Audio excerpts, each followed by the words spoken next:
Good morning, Copers. Good morning, guys. How you doing today? It is November 18th, also known as my birthday. I'm 45. I turned 45 today. It's never been more over. I am so freaking old, man. It is so over. Also, Allison was very adamant that I issue a correction today. Apparently, yesterday I said, because her birthday's the day before mine, and apparently I said she was born exactly one day and 18 years before me, which would make her 18 years older. And a couple people commented on that. They're like, wait, your wife's 18 years older than you? She's like, you got to tell them, you got to, save my good name. And I was like, babe, everybody knows I misspoke. Nobody thinks you're 18 years older. And she's like, just tell him. So, okay, it's wrong. She's 18 years younger than me, everyone. Much better. Oh, man. There was another thing I was going to say. My brain's not really working today. I'm cutting back on my caffeine. It's not that good. That's so true in other YouTube. You just can't have your Mensa turned on all the time. Apparently Quasar Goon is in Mensa. Did you know that, Cat Respecter? He was saying that on Twitter. So I saw that on Twitter. Quasar Goon is also in Mensa. What a guy. What an amazing individual. Oh. Already getting Alzheimer's. That's so real. Whoa! Happy birthday, you old wigger. God bless and much love from SASK. Oh, fellow Saskatchewanian, huh? Thank you very much for the big dono. Appreciate it.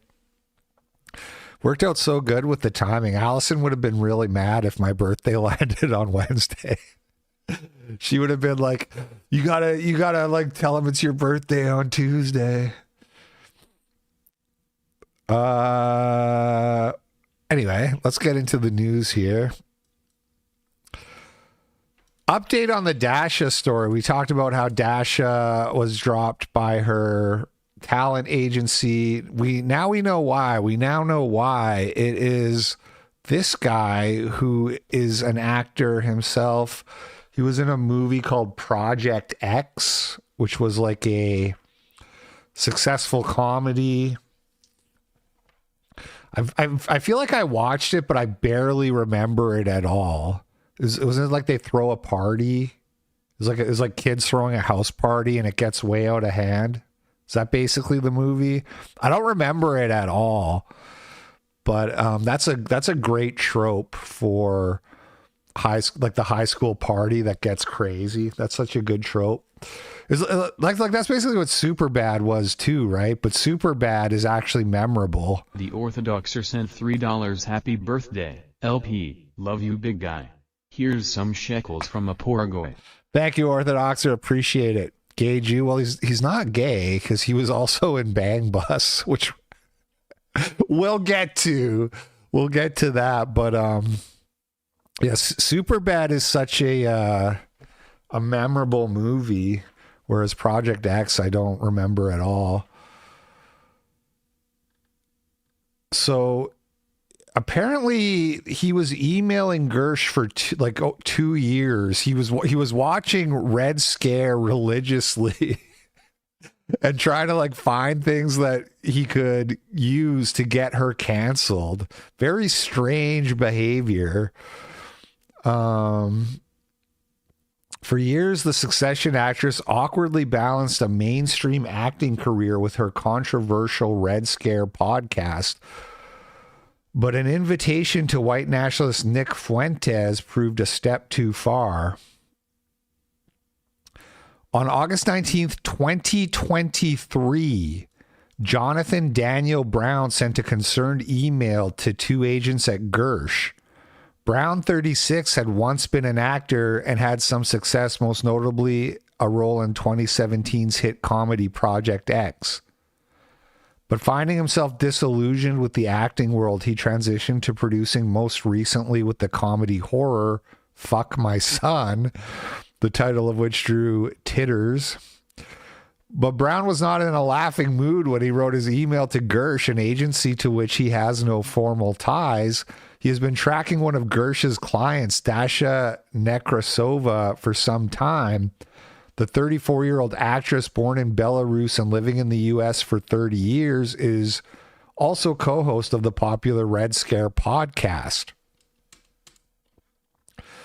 Launched in 2018 with Anna Kachian, however you say it, a Moscow-born cultural critic who immigrated to the U.S. in 1990, the podcast originally was associated with the socialist ideals of the Bernie Sanders-loving dirtbag left.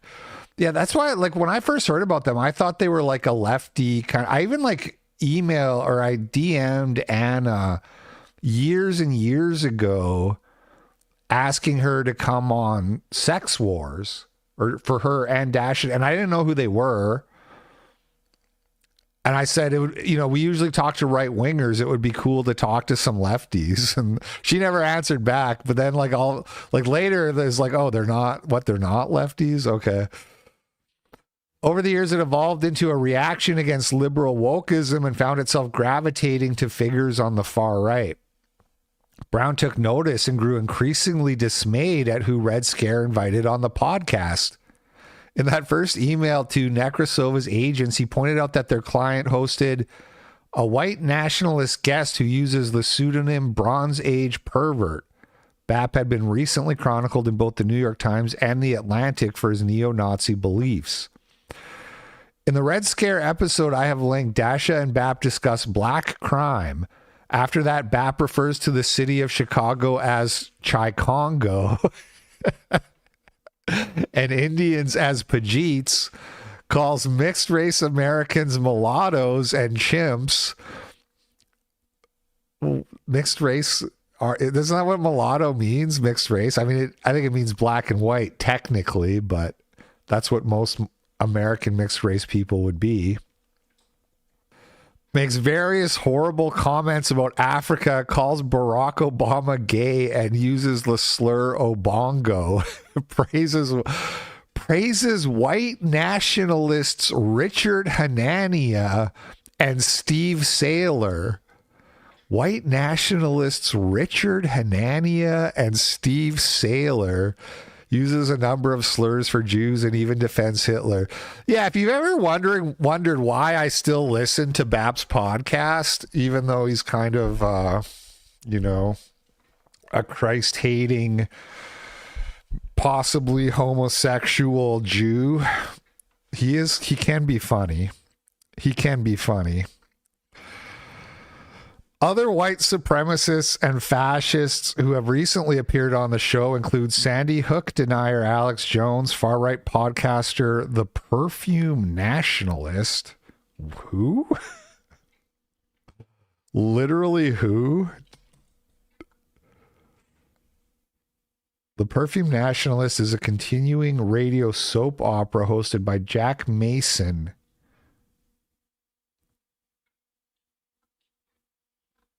Okay. Not familiar. Alt-right technologist Curtis Yarvin and Steve Bannon. As an independent film producer and a member of the Jewish community, I cannot sit by in silence anymore. I ask that you do the right thing and condemn this hate. This is like what's happened to Sam Hyde. Williams sent $20. Happy birthday to the man, the myth, and legend, immense genius extraordinaire, Mr. Pope. It's a good one, and Lord bless and keep you in this new year of life. Much love. Thank you, JP Williams, and thank you to the most chopped Tucker Carlson impression ever, brought to you by Power Chat. Thank you for the $20, man. Really appreciate it. It reminds me exactly of what happened to Sam Hyde. He's gets a mainstream show, but he also has like a popular internet subculture thing where they get edgy and they get into these topics that you're not generally covered on the mainstream. And then some Jew on the sidelines is like, isn't there someone you forgot to ask? Williams sent $20. Happy birthday to the man, the myth, and legend, immense genius extraordinaire, Mr. Pope. It's a good one, and Lord bless and keep you in this new year of life. Much love. That's a shame. Not the old double power chat. Oh, what a shame. What a shame. No refunds, though. Thank you, JP Williams, for the $40. Thanks for the 40. Thanks for the big 40, nigga. Appreciate it. Appreciate you. It's the myth of consent. You know, this Jew on the sidelines is like, isn't there someone you forgot to ask? I don't consent to this. I don't consent to you talking to people on your podcast. I cannot sit by in silence anymore. I ask you do the right thing and condemn this hate. This cannot be what our industry is about. The email received no response from Gersh, though Brown did notice a Gersh agent began watching his Instagram stories. And so for 2 years, Brown kept listening to Red Scare and kept emailing Gersh with warnings that their client was platforming dangerous hate speech. You have Bronze Age pervert, you have Curtis Yarvin, you've got all these really nasty fascist bastards, and they are actively trying to infiltrate mainstream Hollywood via these it girls. But it was a 2.5-hour Red Scare episode released on October 10th featuring avowed anti-Semite and white nationalist Nick Fuentes that took Brown past the boiling point. Well, it sounds like he was already past the boiling point if he was sending emails.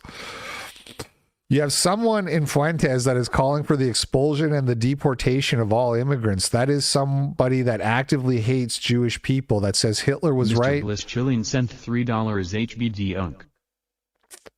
Thank you. Well, I paused for a second because whenever I hear HBD now, I think of human biodiversity. I was like, what does he mean, HBD? What did he mean by this?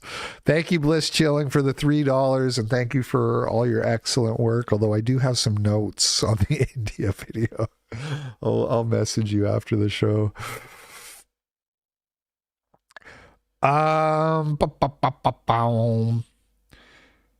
Says Hitler was right that the Holocaust was a hoax, and even if it wasn't a hoax, it probably should have happened. I don't think Nick actually says that part.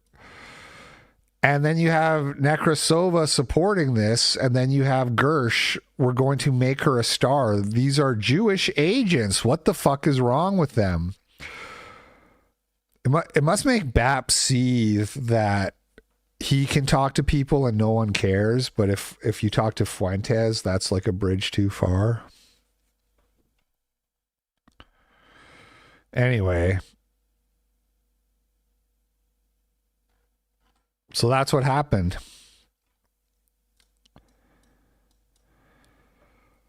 Second City Bureaucrat says, LOL, the guy who got her canceled was the It Didn't Feel Like Dignity guy from the MPC splash page. What is this? This is like internet lore from before I was terminally online, so I don't know what he's talking about. What is MPC splash? What is MPC? I can't even figure out what that is in my head, even though it's probably some website I've heard of. Somebody's got to know in the chat. It didn't feel like dignity. I don't know what that means, but this guy did do a Bang Bros where he had a threesome or a foursome, I guess. So these are the moral arbiters, the Jewish moral arbiters telling you who you're allowed to not talk to. What's going on with what is MPC? Somebody tell me, what is MPC? Does really nobody know? A live DJ device? Yes, it is that. MPC. What is it? MPC store. This is the DJ thing, right? Yeah. Tristan Chase sent $200. Happy birthday, Whoa. old boy. Who would have thought we would still be hanging out on the internet in our 40s? And make sure you take care of all this money. It seems Yo. foolish to have all this money lying around. Oh, you'd rather have it down at the bank where the Jewish guys can leer at it? Yeah, money.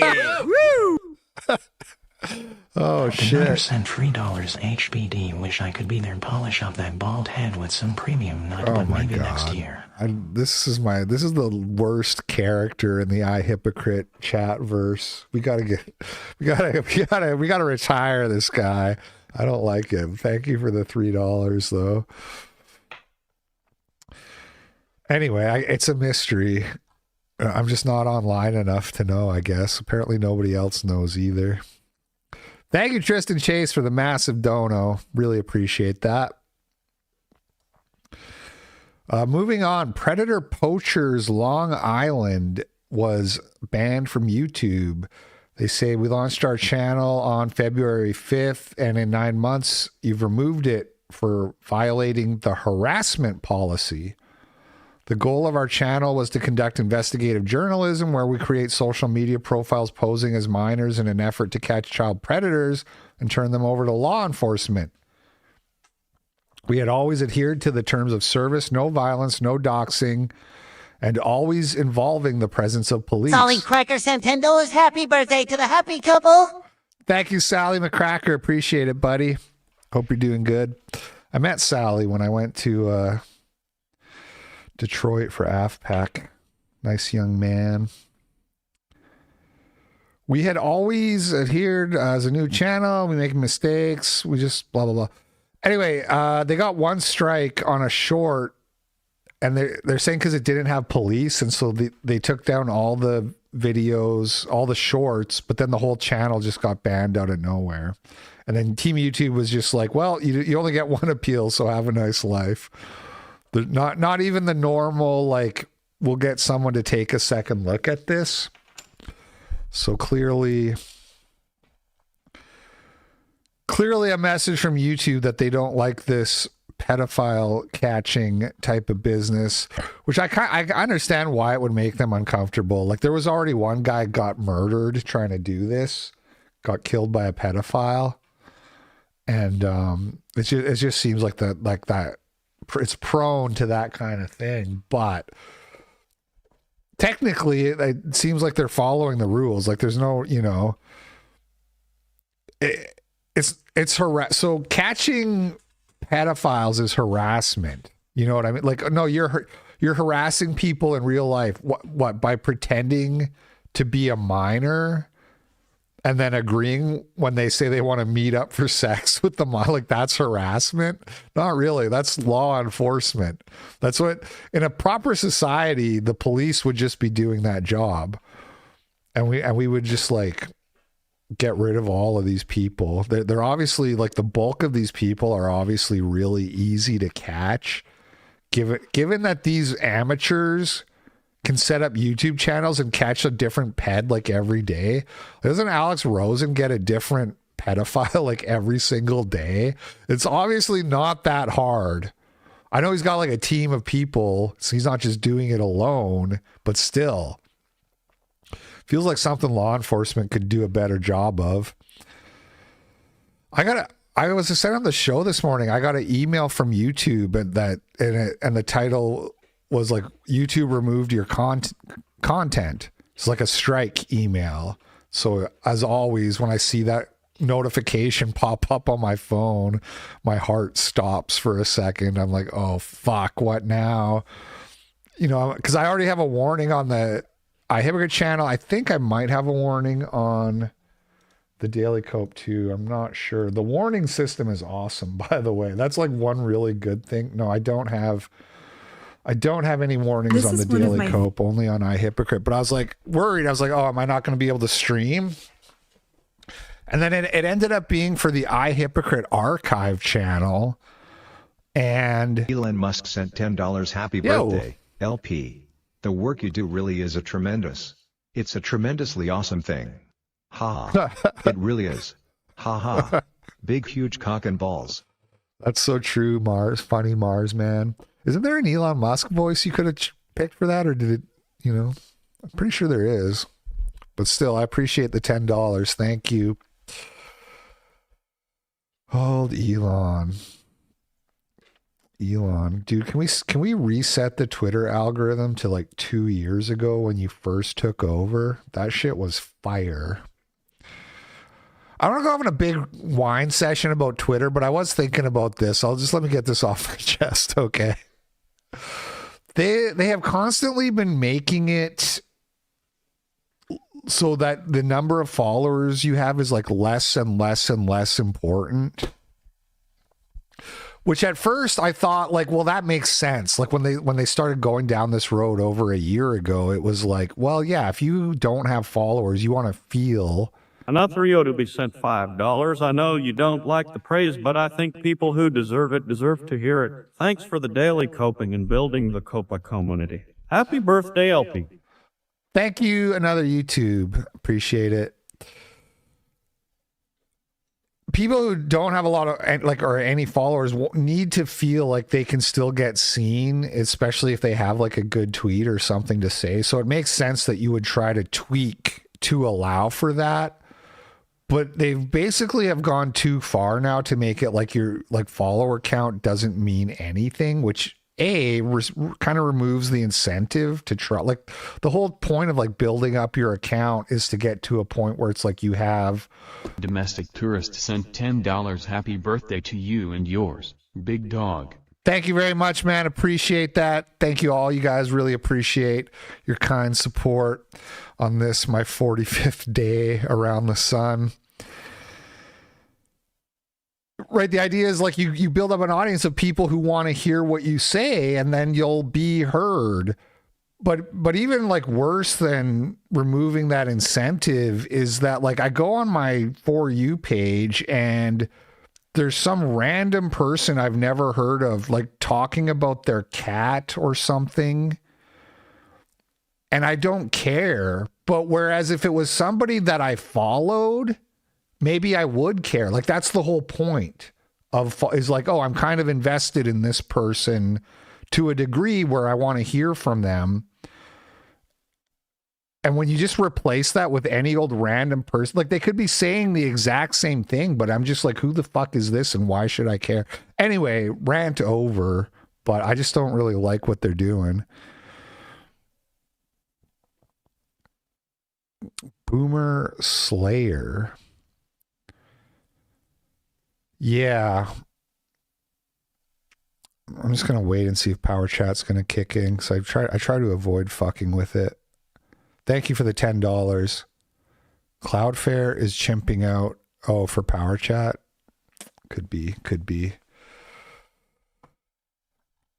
Anyway, so the removal email I got was for the Hypocrite archive channel, and it was for like self-harm, suicide. And I was like, what? Like that was the guideline, was like self-harm. And the video was a video called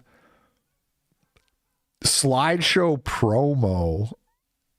And I went to signed into the channel to see what was going on. And the video was like, when I did the first Corey debate stream with E. Michael Jones, I made a slideshow that was like the YCP, but it was like I think I've made it for, now that I think about it, for white people posting W's. And it was like the reverse of the YCSP slideshow where it was all good, like white pill stuff and, white civilization at its best. And I guess I had uploaded the 15-minute thing as like a test. I don't know, to see if it would get like copyrighted or something. And the image that got flagged is like a bunch of people figure skating. Like it makes no fucking sense at all. So I appealed it. Candace Owens. I don't actually pay attention to Candace Owens. I don't watch her streams. But I was on X yesterday and I saw Cassandra Fairbanks. Is that her new name or her old name? Cassandra McDonald. I can't remember which one's the current name. Anyway, you know her. She used to work for Tim Pool. She tweeted like, you need to be watching Candace right now. And so I hopped over there to see what was going on. And they reached a decision on my appeal at YouTube. We reviewed slideshow promo and confirmed it's not allowed under our community guide. That's so insane, dude. Oh, they changed the timestamp though now, 10:24. It just doesn't, none of this makes any sense. Is it going to be like people working on a building? I feel like it's got that old black and white photo. Wait, is this Chrome? I don't want Chrome. That old black and white photo of like people sitting up on like the scaffolding. You know the one? They changed the timestamp from the first email. The first one was like people figure skating. Okay, 13. So this was the first timestamp, 13:25, and you can see here it's a picture of people figure skating, and they're like, this violates the self-harm policy. Look at that. And I was like, what? Now the email says 10:24.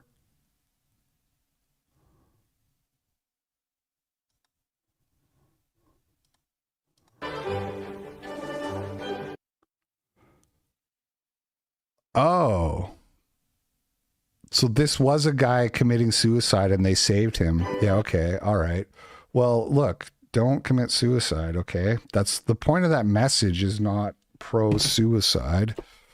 But yeah, probably shouldn't have included that one in the slideshow in hindsight. Anyway. Robot Fucker 3000 sent $3 happy. My birthday from you. Biggest fan. Yeah, thanks. Thank you, Robot Fucker 3000. So I tune into Candace's show to see what Cassandra is talking about, and she's got 160,000 people, and it actually got up to like 170,000 people. And I was listening for a bit, and she's reading off license plate numbers and telling people to like watch out for these license plates, and everything like feels like heavy. It's very conspiracy brained content. She has a way of making everything feel so heavy, but without really saying anything. Like, she's reading license plate numbers and being like, we need to set up a network. If you have a picture of this vehicle, text me. And it's like, what are you talking about? Just tell me what happened, you know? But so a big part of the conspiracy or whatever that she dropped yesterday is that there's this Egyptian airplane and it overlapped with Erica Kirk's travel, meaning that this weird private plane that people were talking about. No, she was doing license plates too in the stream, dude. Don't contradict me when I'm right. I don't like that. If you didn't watch the stream, shut your stupid mouth. No one cares you saw a fucking 3-minute clip on Twitter. You don't know what the fuck you're talking about. She read off, on the part I watched, she read off 4 license plates and she showed pictures of cars and was like, told people, if you have a picture of this car, contact me. She also mentioned this airplane flight log or whatever, this Egyptian plane, which people had been talking about with Charlie Kirk since day one. And people were like, oh, this private jet took off like 10 minutes after that's weird or whatever. And now Candace is saying that plane goes everywhere that Erica Kirk goes. And so then you're supposed to read something like super nefarious into that. Now, okay? So you have to remember that Charlie landed into Salt Lake City at 9:23 a.m. local Keds time. _dead sent $3. Candace found a way to mix true crime with politics. That's why women love it. And HBD. It really feels very female brained. I saw, because I tweeted, I was like, wow, Candace has 160K people watching. And somebody's like, do people really watch this shit or is it just bots? And it's like, no, I'm pretty sure it's women. I'm pretty sure like the percentage of people watching her shit that are females, like way, way higher than like my audience or Nick's audience or anything like that. I suspect that if he had instead landed into Provo, he would have recognized the blue Egyptian plane, okay? It's not every day that you see an Egyptian military craft. It is now my well-informed opinion that he would have looked at that plane and he would have recognized the blue plane and he would have instantly realized that something was amiss. And now I'm going to explain to you very carefully why. Thank you. Thank you for the £2. I suspect that it is highly likely that Charlie would have recognized that plane. Okay. Whoa. Tail number SUBND, the blue plane. This is what I mean. The way she repeats like the whatever number that is, like the registration. She keeps doing this thing through the whole stream that I was listening to, where she'll repeat these numbers over and over, like I'm supposed to be writing them down or memorizing them. Just fucking tell me what happened. A pregnant mommy sleuth who was locked into this investigation discovered something that me and my team had missed. I consider her, obviously, and all of you to be my decentralized intelligence agents. Anyway, she sent me a rather urgent email, and I'm obviously protecting her identity for reasons that are clear. But I want you to know that this discovery is due entirely to her. She is the person that, in this regard, went max for Charlie when I missed something. Her email stated, in effect, that I was only partially right about the plane tracking Charlie, that she had done an additional 15 hours of research and was able to discern that the person the planes were actually tracking for years was Erica. Not Charlie, but Erica was the one being tracked by these planes. And indeed, it turns out that she was correct. She discovered that between 2022 and September of 2025, both of those aircrafts, SUBTT, the yellow plane, and SUBND, the blue plane, showed 68 overlaps with Erica's documented locations, okay? 68 overlaps. I have since been able to add now 73 times that this overlapped, okay? And 29 of those instances also happened to include Charlie. Charlie was also present. And that's what I was stumbling upon when I was looking into this. I was like, why is this plane where Charlie is? The flights were majority clustered within 5 states: Kansas, Missouri, Nebraska, Delaware, and Utah. And it's a pattern that she believes is statistically not random. I'm telling you this information has been completely verified. I am showing you this on a spreadsheet now. These are all the instances in which this plane, 68 instances that this plane Note how for overlap window, it says 3 days. So that means they were there within 3 days of each other, not necessarily at the same time, right? Like if I go to Detroit and then I leave and then you show up 2 days later, that's not actually an overlap. You know what I mean? So it's a little, just that part alone is a bit loosey-goosey. Crossed with Erica. And I'm also going to say this includes overseas as well. Okay. So my instant question becomes, why didn't Turning Point acknowledge that this plane was familiar to them? When I was taking all of these figurative online bullets, someone could have easily said something, right? That's kind of a repeat thing in this investigation. Josh Hammer lies, I get attacked, Turning Point just stays silent. They know he's lying, but they allow the lie to flow. Alex Clark lies, I get attacked, I'm telling the truth. Turning Point knows it, but they kind of allow this like Catholic thing, lie to flow. And the influencers are allowed to lie. Nobody at Turning Point ever just steps to clarify that I'm onto something or I'm telling the truth about something. And when it comes to these Egyptian flights, the math on this is indisputable. There is less than a 0.000000001%. How did she do that math? Like, how do you even calculate that? I feel like that kind of math is beyond. Like, what did she ask Grok? Happy birthday, LP. Thank you, Papa Nurgle. I did the math. I asked Grok. How can I see? Let's check your work. I'd like to check your work, please. Show your work. Show how you worked that out. It's a lot of zeros. Yeah. Something I noticed too when I was watching Candace yesterday for like basically the first time ever is that she definitely uses a teleprompter.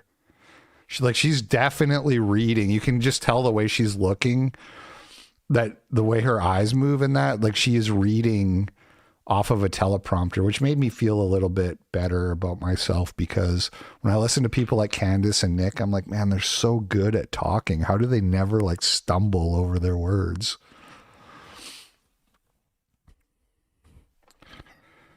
Percent probability, okay, under random distribution models that these Egyptian planes coincidentally landed around Erica. Random distribution models. You expect me to believe that Candace Owens understands how random distribution models work? Like obviously she could get this from somebody else, but it's just the whole concept is dubious.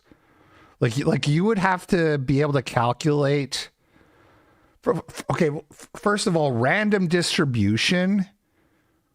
Are you telling me that the calculation is based on the idea that this airplane has the same probability of flying to like Antarctica as it does of flying to Chicago?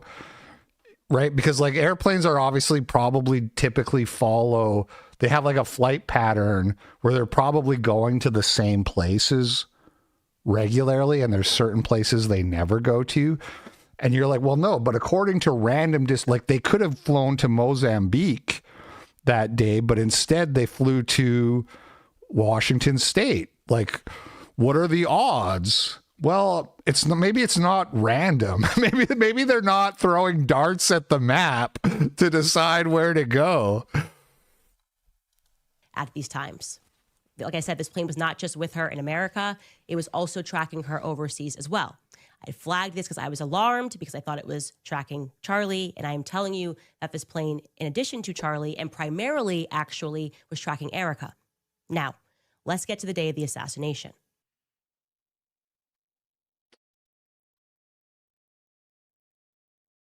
Isn't Erica's dad CEO of Raytheon in the Middle East? It's very likely he has had security on her for fear of kidnapping.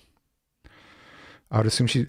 And look, man, I'm not saying this, there's nothing here. The fact that it's Egyptian is a little sus. Like, obviously, that's like the hook that makes it very sus, because Egypt and Israel have a close relationship. So I understand why it's eyebrow raising, but you can't really there's just so many plausible explanations for this that don't involve anything.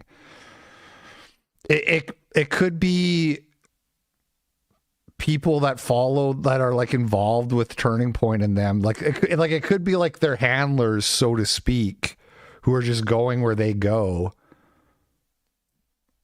But that has nothing to do with them getting murdered or anything. There was another part in the show where she was talking about how Turning Point didn't file their like financial records.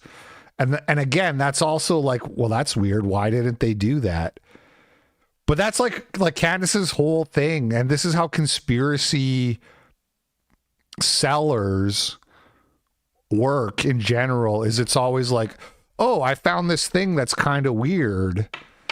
And then the mind of your audience, they just fill in all these blanks that are like totally insane. And then they're like, whoa, this is heavy. They assume that there's some like crazy thing going on when it's not necessarily anything at all.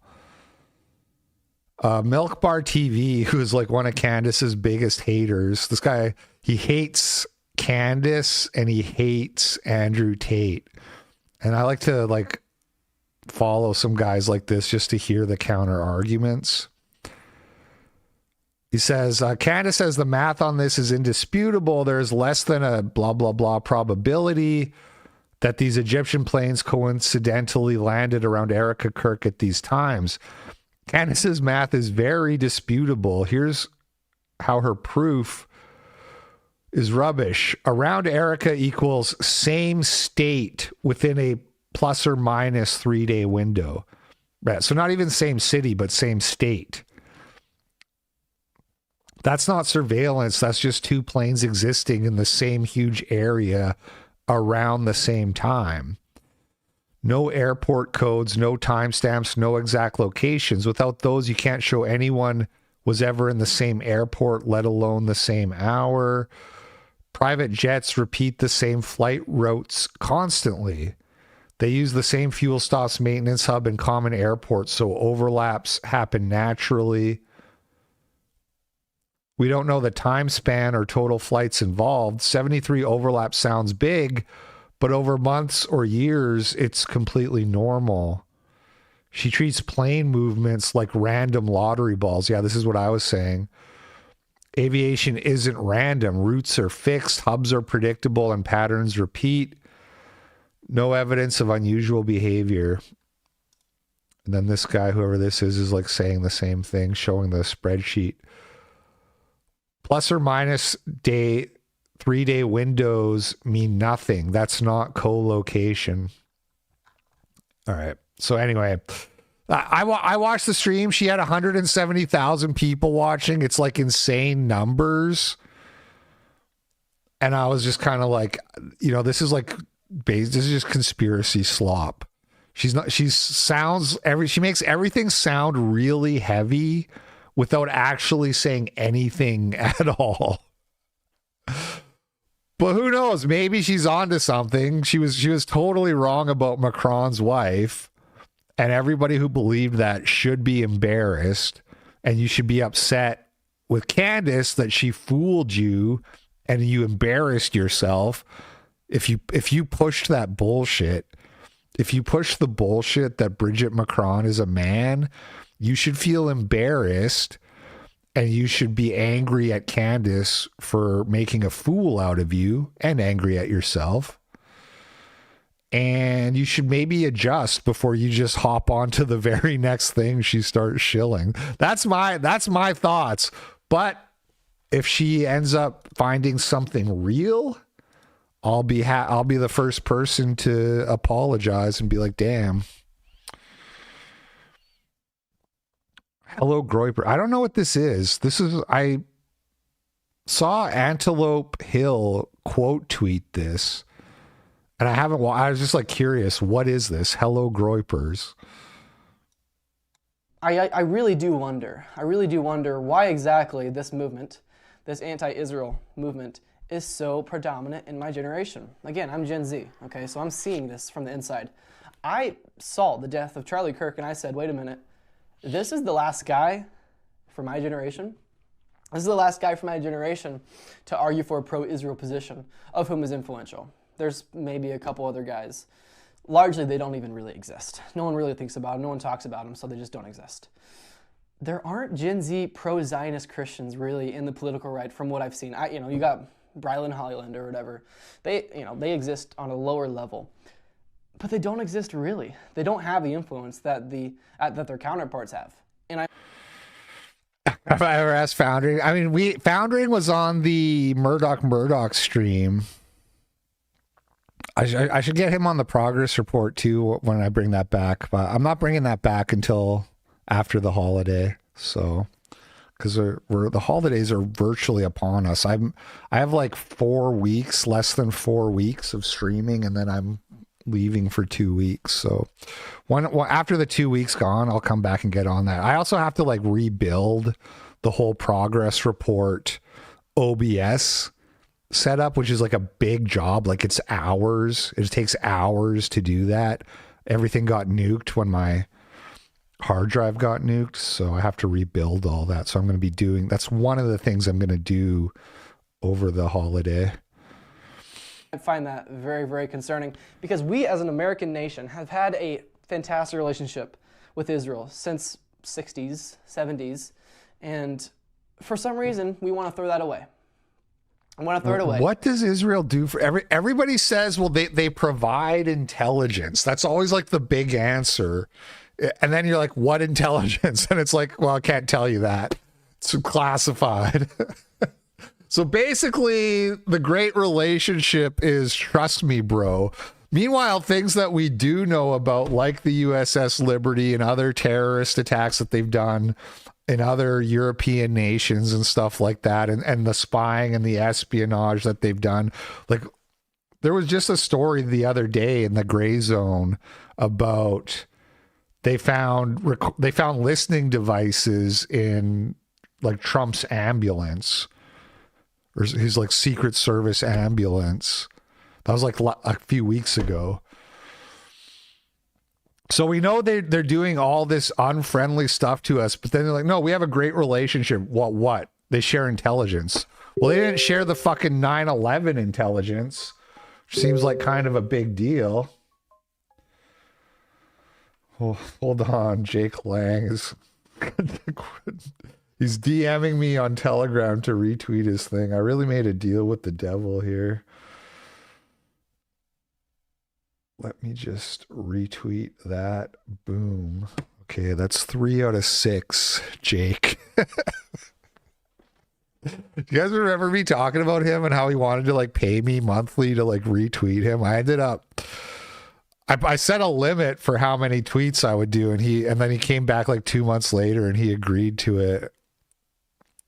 So just so you know, if you see me retweeting people, maybe I'm being paid. I can't put it on Twitter, but between me and my 400 closest friends here at the Daily Cope, don't pay any attention to my Twitter. I don't know. I don't know what to think about that guy. He seems okay. He's very like anti-Islam, which is kind of a red flag at this point. Like, I hate Islam, but somebody who's obsessed and talks about Muslims all the time in America feels like kind of, and it's definitely not 7K, unfortunately. Should be. Anyway, but he seems okay. Like, I haven't seen him say anything sus. It's just a feeling. I have a feeling of like, I don't know about this guy. You know, it's too slick. And the sacrifice for it is, oh, well, we're America first. So naturally, we have to become isolationists. Tristan Chase said, $3, those plans sounds great. But you're still doing the Christmas morning marathon stream though, right? LOL. That has never been a thing. I'm still doing the Murdoch stream, but that will be on roughly December 17th or whenever. It'll be the last Saturday of before I go on holiday, whenever that is. Lose our connection with these nations because we don't want them interfering. The only people obsessing over Muslims is Jews and Matt Walsh. Basically that. I mean, if you're in the UK, it makes a little more sense, but it's still like, you know, people like Tommy Robinson have done a really bad job of addressing root causes, which is like, it goes way beyond radical Islam. It's really any form of multiculturalism or just ethnic pluralism that's really the problem. And so a lot of times it's people who are like obsessed with Islam. It's like they're just using that as a proxy because they don't want to talk about race, and it ends up being ineffective. But I don't know, they're doing some kind of like march in Dearborn right now. That's what he's up to, some kind of anti-Islam. And he's like, the first tweet he had me retweet yesterday, it's like, we're going to have lots of bacon and we're going to burn the Quran and shit. And I'm a little bit like, what is this, 2016? Bacon jokes? Interfering with our nation. They're messing with our elections. Mossad is in our government. Good. I'm glad you guys are listening to the Russians really well. Good on y'all, because you guys are really good listeners to propaganda. You're good at being deceived, because I'm arguing that right now, you people claiming Mossad runs our government. The Zog thesis is authentic. I'm claiming those claims that you guys are making are unfounded conspiracies. And I say that because I was in your exact same worldview. I had that exact same position, and my goodness, it was so untrue. So untrue. Oh, the Rothschilds, they're the reason why the world is so messed up. You know, they're the people who is responsible for all the horrible things in my world. It's because of the Rothschilds and the banking families, the 13 families. No, you guys just build a scapegoat, as humanity has since, honestly, since the foundation of the world. And their scapegoat has been efficiently for them, the Jews. They're easy to organize. They're easy to identify. What do? You assimilate against, or at least because they don't assimilate, you are aggressive towards them. And so we got to kick them out. We got to initiate pogroms. We got to have their synagogues burned down. This is like humanity has had this problem consistently. And the Christian church does not get an excuse in this. They're in the exact same boat. All right, well, that was boring. It's just like this feminine finger waving with no actual arguments. You know what I mean? So this was the Antelope Hill tweet that I saw. How convenient that we should have no issue with the Jewish state, and instead our real enemy is another white state. Thank you. This really clarifies what. So I was like, what is the white state? Did I miss that? Does anybody know what he's talking about? Who's the real enemy? What is the white state that's the real enemy? I didn't hear it, but I was a little bit distracted. Russia? Did he mention Russia in the clip? How did I miss that? Mike Mall wannabe homosexual Zionist tells us why the Israel lobby and Jewish power is a Russian conspiracy. Okay, he did say Russia apparently. Yeah, I was responding to chats or thinking about them. I really like this Doomernack guy. He's really grown on me as I've been following his tweets.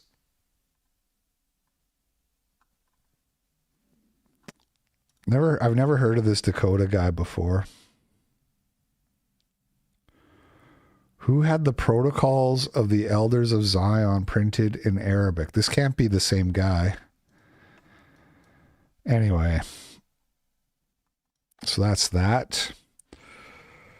The golden one had his Instagram account taken down, but not his Instagram account, the Instagram account for his clothing brand, Legio Gloria. This is because your account or activity on it doesn't follow our community standards on dangerous individuals and organizations. It'll never make sense to me why this guy gets censored so much when he never says anything. Like, he never says anything really like contentious ever that I've heard. I've always thought that this guy's like a really good role model for white nationalists because he shows how to do it optically, let's say, but he still gets censored a lot. Although he did get his YouTube silver play button, which I've never gotten, even though I have 120,000 subs. YouTube won't give me a play button. It is all so tiresome. So perhaps you've seen we got our Legio Gloria Instagram account removed for being a dangerous individual or organization. Now, neither is true. Legio Gloria, the greatest clothing brand in the world, is simply that, a clothing company. So I only ever posted clothes to the account. I'm sure many of you followed the account, so quite clearly that is what it was all about. Now, this isn't my first rodeo, so to speak. It's happened before, and it's always as tiresome. Now, I don't really have much new to say about Meta or anything like that. We were tricked by Mark Zuckerberg. He said that they would implement some freedom of speech, but alas, we were lied to. Mark Zuckerberg, you lied to us. Shame on you. So the dangerous organizations one is a really annoying community standard that Meta has that I am constantly like worried about and don't know, because it's so unclear what you can and can't do. Are you allowed to play a Nick Fuentes clip? Well, there's Fuentes clips on Instagram that have like hundreds of thousands of likes and they don't get taken down. But Nick is on their dangerous persons list, which we only know who's on the list because it got published by The Intercept years ago. So we don't even have an updated version of the list, but we have one from years ago that The Intercept got leaked and published. Gavin McGinnis is on there. These are like people whose names you're not allowed to say. The golden one. I had put up I had an Instagram post taken down because it had a Hitler quote, but the quote was just like him talking about how he loved his people or whatever. Like it wasn't anything Hitler-y particularly, but they took it down and they said dangerous individuals and organizations. Same thing. It's really annoying, man. You don't know what you're allowed to do. Now, something I want to say now also, something new, a new take. I've made a few of these videos before, so I need to have something new to say. So what I want to say is that had we had proper leadership in place of Sweden, for example, so God's willing, one day, if I am in a position of power, what I would have done is simply to give a call to whomever responsible in Sweden or Ireland for Meta Europe, and I would have said, immediately restore this man's account, offer an apology and financial reimbursement. Otherwise, we will shut down your server halls here in Sweden. Because yes, Meta, they do have server halls here in Sweden. So now we have a leadership which does not take its responsibilities seriously. So people are being tormented in every which way. We have crimes, rampant crime. We have attacks such as this. You know, a young struggling entrepreneur just trying to run a nice ethical clothing business, and then they attack me in this way. Had we had proper leadership in place, it wouldn't have happened. Then they would have called immediately and said, you cannot treat our citizens in this way. So this is my style of leadership. Again, God's willing, if I ever find myself in a situation where I can actually call the shots. Until then, we will continue to be tormented. If a nation does not have proper leadership in place, its population will be tormented in various ways. In this particular case, it's a business attack. So that is what is going on. Now, of course, when we talk about tiresome things, I actually do get a bit motivated here as well, being attacked in this way. It gives me motivation to push even harder going forward, because we have a lot of metapolitical work to do. We have an election coming up in good old Sweden next year as well, so maybe not a coincidence with such an attack either. I don't know, I can't really speculate. So either someone at Meta actually has it out for me, he or she doesn't like me and, you know, want to attack me, or it can be some algorithm still in place. I don't know, I can't speculate, but what I can say, if anyone at Meta watches this, please do not label my clothing company as a dangerous organization or individual. It's not. That's a lie. It's completely false.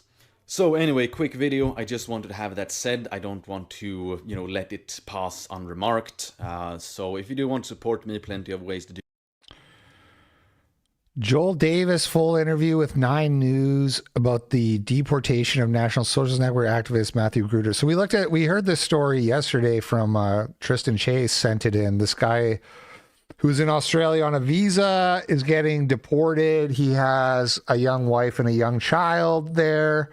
He's been in Australia for 3 years, and they revoked his visa, and they're forcibly removing him from the country for attending a rally, one of these NSN rallies with Joel Davis, where they had a big sign that said, abolish the Jewish lobby, or something like that. Joel, give us an update. Your colleague, Matt, where is he? How's he doing? Matt's at a detention center. Border Force broke into his house 4 o'clock in the morning and dragged him out in front of his 1-month-old baby and wife. And, you know, they can't deport criminals. Just yesterday, a Afghan migrant who raped a 15-year-old girl avoided deportation, but Matt apparently needs to be deported instantly. The decision was made yesterday. They ripped him out of his house. And last night, he didn't have a chance to book flights or anything. It just shows how... That contrast is insane. Afghan rapes a 15-year-old girl and they won't deport him. The white guy is from South Africa, and this is what I said this yesterday, because this is what they do. The Afghan, he'll be like, oh, you can't send me back to Afghanistan, I'll get killed. It's like, you're the reason people get killed in Afghanistan. Like, you're the guys who do the killing, you know what I mean? You shouldn't be here. But he should make the same argument for South Africa. Not that it would work. I know it wouldn't work, but I'm just saying the argument holds because South Africa is a very dangerous place for white people. That's why the United States is accepting those refugees. What he should do, because he's not going to argue, he's not going to win with the Australian government, but what he should do is apply for asylum in America and try to bring his whole family to America. That's really what he should do, in my opinion. Corrupt and anti-white government. But I don't understand how any person can watch this and be like, oh, so we don't deport pedophile rapists. We don't deport guys who rape minors, but we deport guys who hold up signs we don't like. How can any normal person see this contrast and not immediately see who's on the right side of this whole issue? He would have, once Tony Bird issued the order, he would have just gone willingly. Well, he was intending on fighting it in the courts, but ultimately, if that was unsuccessful, of course he would go. Okay, so explain that. He was intending on fighting it in the courts, but was it a function of the fact that it was a ministerial intervention? Yeah, well, I'm not too sure about how successful it could or could not be in courts. I'm not a lawyer. He was exploring his options. Obviously, it just all happened yesterday. But that's besides the point. The point is that Matthew was a man of sound character. His supposed crime wasn't a crime. He stood on the side of the road at a peaceful, lawful political demonstration where we advocated for the free speech of Australians. So he's essentially a free speech activist who's being deported for standing in opposition to Jewish lobbies' influence over our government and their attacks on free speech. What do you say about that?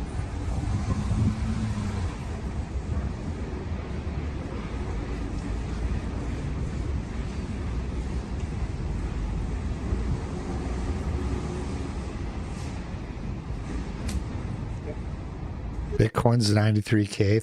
Thank goodness I sold at 27.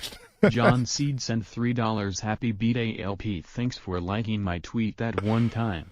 Thank you, John Sneed, for the $3. I remember that tweet. It was awesome.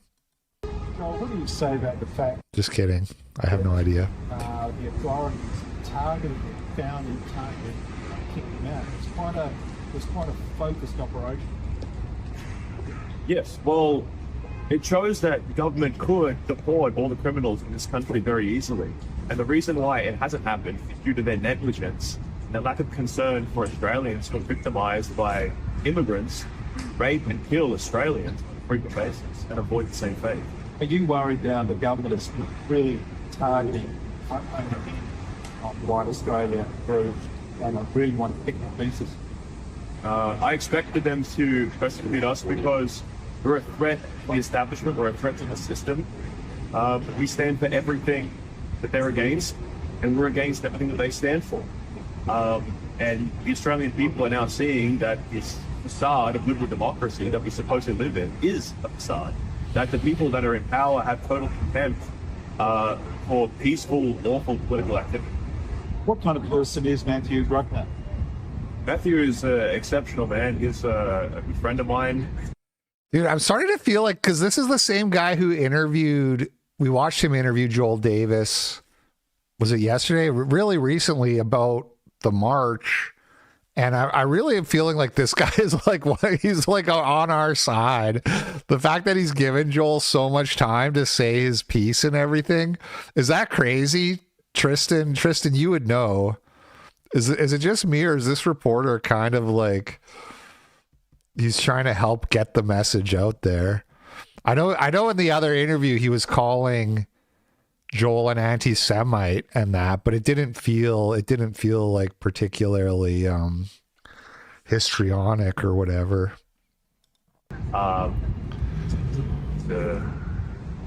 He contributes to society. He's a very intelligent man.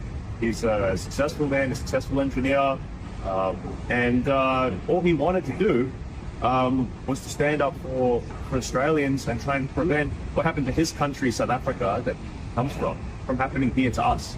the Shift Demeanor is he a sent proud $10 on Rumble. Happy birthday, Wigga. Thank you, Shift Demeanor. Appreciate it. Doomernat is a glowing chud. Nobody glows. Literally nobody glows. That's the real psyop is you guys thinking everybody's a Fed. The real psyop is that there's no psyop, but everyone thinks everything's a psyop. Nick Reason, fairly balanced guy, wouldn't say base, but not a lefty muppet. Yeah, okay. Sounds about right. He loves his people. He loves our race. South Africa, like Australia, is a child of 50. Fuck you. How dare you, sir? the British Empire, and it is being slowly disassembled. First Rhodesia, then South Africa, and now they're trying to take Australia away from us as well. And he doesn't want the... It's really over at 50. That's why that's such a red line. It's you know, you're fine until you're actually 50, right, guys? Right? You're not old yet. I'm not old yet, right? I got 5 more years. Legacy of our ancestors and what they achieved, one great empire, to be totally ripped away from us. So he chose to come here and help us fight and preserve Australia. I mentioned it before that the government authorities seem to be targeting, attacking you each way they can. Do you have any upcoming events where you find them? We will continue on in total defiance. We will continue to do political activism. We will continue to hold seminars, conferences, and build our political party. And the government, every curveball they throw at us only increases our sympathy in the population, because people can see that we're being treated unfairly, and it makes them more open to hearing our message. Joel Davis knocking it out of the park as usual. He really nailed it with the just that the fact that Afghan didn't get deported. Like if I didn't know better and I was like a shit lib, I would think he's making that up. You know what I mean? That's the kind of thing that really red pills shit libs, because there's no way that's true. That's too much. And then you look it up and you're like, oh, that's real. Oh, that's kind of weird. Kenny Koo says, I'll be debating Ben Shapiro live the start of January. This guy is like a far-right creator with 14,000 Twitter followers. I had never heard of this guy until a day or two ago when people started saying, why is this guy of all people debating Ben Shapiro? His Twitter account was made in April 2024. I really know nothing about this guy. No, it's a setup, and Kenny Ko says, don't worry, we have them set up. If this happens, it will make you famous, it will possibly make you rich, and no real National Socialist will ever have any respect for you as long as you live. Oh, this is Justin Barrett. This is that Irish guy. This is truth, but we have a plan. What's the plan? If the plan is anything other than Nick shows up in your place, then it's not a good plan. I know people don't like it when I simp for Nick like that, but that's just the truth. The only person that should be debating Shapiro is Nick.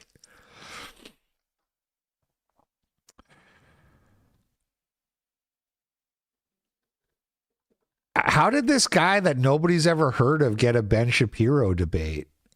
Or maybe people have heard of him, but I haven't. It's weird, right? This guy, this is how I heard about this, because I follow this guy, the European Ethos Project, and he says,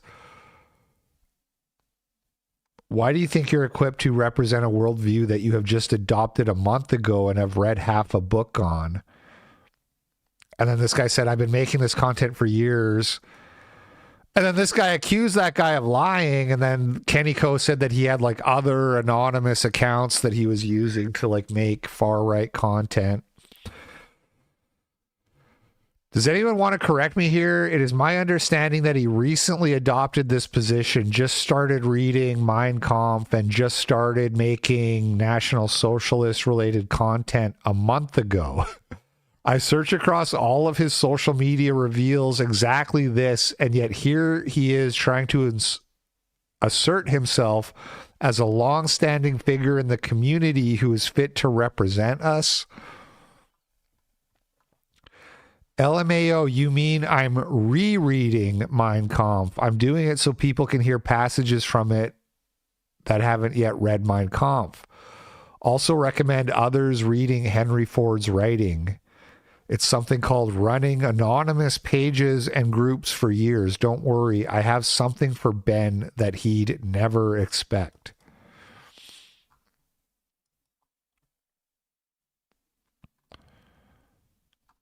Follows 11 accounts.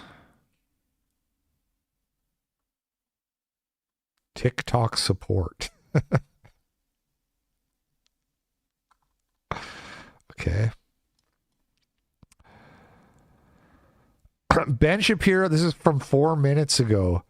Ben Shapiro debate. Let me set the record straight. No National Socialist would ever debate a Jew. This is chess, not checkers. Just wait and have faith.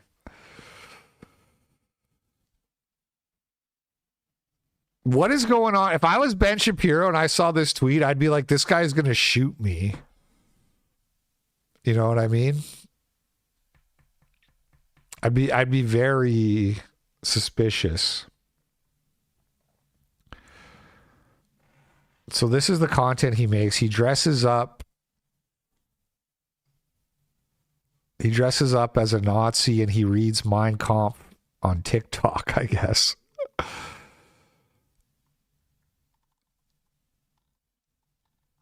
Which I don't have a problem with that. But how did this happen? This is very suspicious. Treat Jewish people the same way they treat Palestinians. Okay, he did the Jake Shields podcast, which I think I had this pulled up already. So let's take a look at that clip here. Asuka Groiper, these are just like screenshots of tweets, I guess, to make him look like not a serious person. Join the My Struggle book club. Pretty obvious it's more like 271K. All right, let's hear what he has to say in this Jake Shields clip. Every day when I am browsing, the amount of sickening, just disheartening videos I see of like the terrors that are happening over in Gaza, because luckily I was able to see the more uncensored side of things, where I feel probably a lot of people's platforms may be more regular and they're getting like more comedy, meme related stuff. But seeing just kids, you know, with amputated limbs, the fathers holding, you know, their dead child as they get shot, like in the middle of a street trying to receive aid. People don't realize the lack of humanity that is going on, and we're a contributing factor to it because we're Israel's ally. People need to realize, like, our tax dollars, our government is supporting a genocide that's still happening even during a ceasefire. Yeah, Trump didn't do shit, and that's why I'm so outspoken, because it's my country involved. He looks like a beard oil veterans Yeah, he looks like he should be shilling Black Rifle coffee or something. I don't want to shit on the guy because I don't know anything about him, and that's whatever. I mean, like, he looks like a Chad or whatever. Don't get me wrong, but that's just funny. People are like, well, why don't you worry about Rwanda or this? And it's like, He's yeah, in I do shape. care about this, but we are directly paying for this, and this is by far the worst massacre going on, and we are a part of it. It's also making the entire world hate us. It's just, it's evil, and Trump's just been such a coward. It's just, they're saying he was the biggest disappointment, to be honest. I was actually pro-Trump. I didn't vote in this last one, but I did want Trump to win. Was this guy like a fitness influencer? Because I remember hearing about some guy who was like a big on Instagram. Who the fuck is this guy? And then he started doing 300,000 Facebook followers.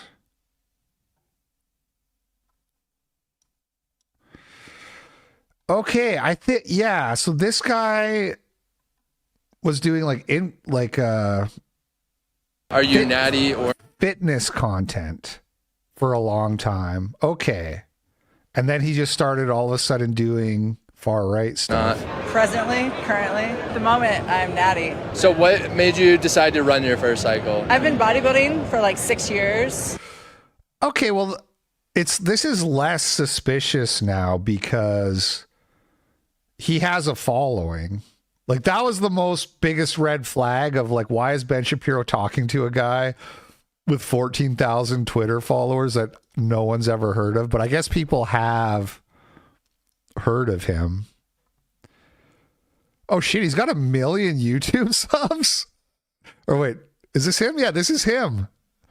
Okay. Well, okay, all right. Well, I'm a lot less skeptical now. Should have just Googled him before I did the show. Asking strangers to rate themselves 1 to 10. Are his weights fake? Someone is not being honest. Natty or not? All right. 1 million YouTube subs. Well, I mean, look, if this guy's legit, then that's good. At that point, but that was That's a W. W far right nationalism. also before I realized he's severely compromised. Yeah, I didn't vote either because I realized how compromised he was right before the election. And so what happened is every week or two he'd be going to a separate small rally for like all Jewish people. And the things he was saying were so ridiculous to them, saying he would be the most pro-Israel. You know, he was going to make it so AIPAC has complete control of Congress again. He was openly saying all this stuff, that he basically do whatever they want. But he'd say it in front of small rallies in front of like only Jewish people. But I was still getting these videos. So I was seeing this. I'm like, wow. And he's done pretty much what he says. I think he's almost, I don't know if he's scared of him or if he's bought, because he's been disrespected so blatantly over and over by Netanyahu. And with his ego, you think that would have to hurt. I think it's the level of blackmail. Because what my theory is, and I'm sure a lot of people have the same one, but I think, of course, the Epstein list, Epstein was essentially a blackmail operation for politicians, and then Diddy was a blackmail operation for all the celebrities within Hollywood. Epstein also did a lot of like finance and business people. Mm-hmm. And then, as you noticed too, I'm sure you've seen with like Michael Jackson and a lot of the past celebrities that have now, moved on to another place.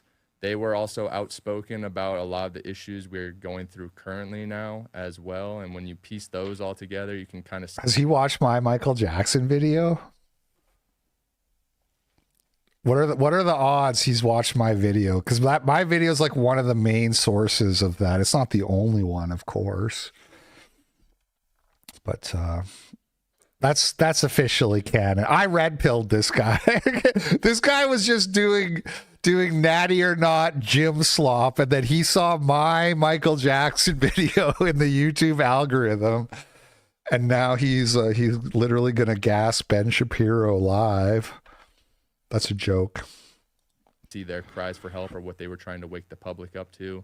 I also saw there was a lot about Paul Walker. I never looked into that one more. Have you looked into his death? I haven't. I came friends with him right before he died, so that's actually really? Like 3 or 4 months before he died, I started hanging out with him. He was such a cool dude. That's why I'm curious about. So apparently, people that are super close to Paul Walker said just before he died, he was about to release some big information about the Clintons and like charities that were disguised as charities, but were actually selling essentially.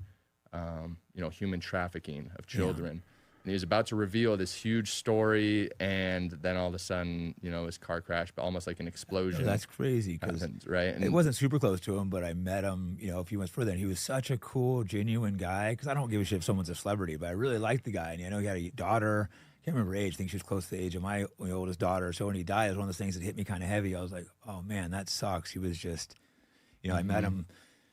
I don't give a shit being a celebrity. I'm like, oh wow, this guy's actually a cool person. So I wouldn't be surprised if he, was putting the truth out there. And people don't. I mean, of course, then you have like Charlie Kirk. There's so many instances where 9/11. I mean, we can like talk all day, you know, and we're at that one takes a while, I think, to get into. Charlie Kirk's interesting. I don't have a strong opinion on that one. Why did Paul Walker die?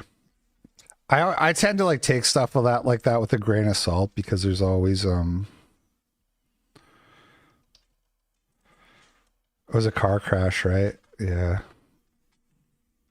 Traumatic and thermal injuries. He wasn't driving.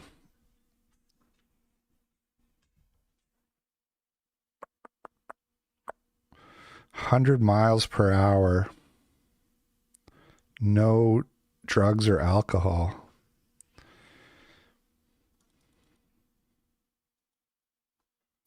But I was on Harrison Smith's podcast 2 weeks before he got shot, and Harrison, I was basically saying, why is Alex being such a bitch? And Harrison goes, well, you know, there's things like, well, Charlie Kirk, and I should tell him. And he's like, yeah, sure. He goes, talked to his people last week, and he said he's concerned that if he flips, he's going to get killed by Israel. I just laughed it off at that point because I thought Charlie Kirk was completely Israel's bitch. But then 2 weeks later, he gets shot. That popped back in my head. So it's like you have to almost essentially be pro-Israel in every regard if you care about your safety or your well-being or being platformed, and which is just such a crazy concept because a country that was founded on. This guy's definitely going to lose his YouTube channel, by the way. If he's dressing up as a SS guy, reading Mein Kampf and like throwing up Romans and shit. Dude, I hope you're aware that you are going to lose your YouTube channel. On free speech and our amendment rights, but yet there's all these privately owned companies who can completely undermine every single constitutional right you have to strip you of everything because of a criticism. Like, for instance, I could burn the American flag. I could criticize the United States as much as I want, say as much crazy shit as I want, and I could fly by totally fine. I'd probably have no restrictions, no videos taken down, accounts would be in good Sam Hyde Sam Hyde doesn't do that though. Sam Hyde doesn't dress up as a Nazi and throw up Romans and like, yeah, I know there's one old picture of Sam Hyde doing that, but it's like you can get away with a little bit. This guy feels like he's doing a lot. I don't know where he's doing this other than just on, like, was he doing it on TikTok? Well, this is not what I wanted. That's not what I wanted. What the hell? Is he doing this on TikTok or Instagram or what? Like, they're Blut, ein kleines Blümelein.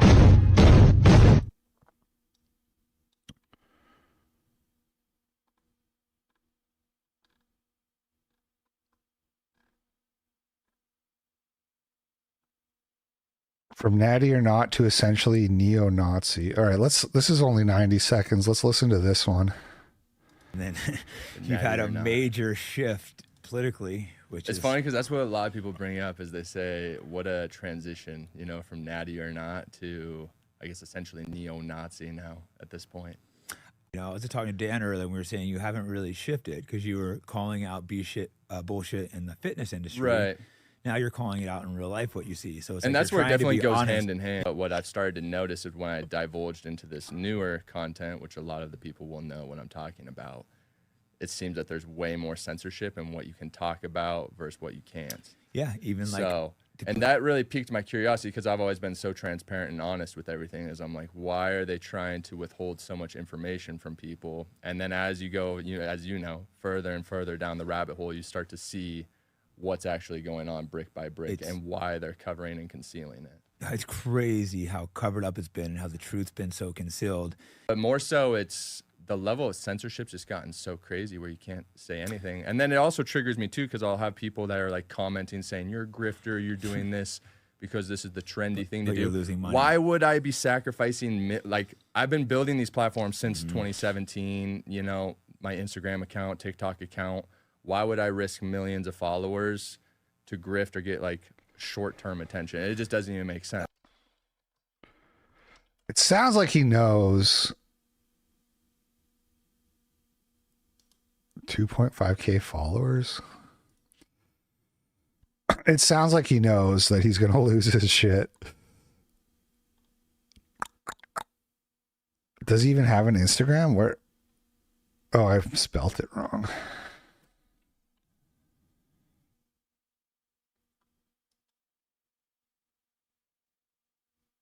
That's not him. How is he? Okay, he lost his Instagram and his TikTok. Right. So he was posting this content, these like far right shorts on Instagram and TikTok, and he got banned on both platforms. And he's going to get banned on YouTube eventually if he just keeps doing this. Regardless of whether or not he posts it on YouTube is the point I'm making. He will get banned.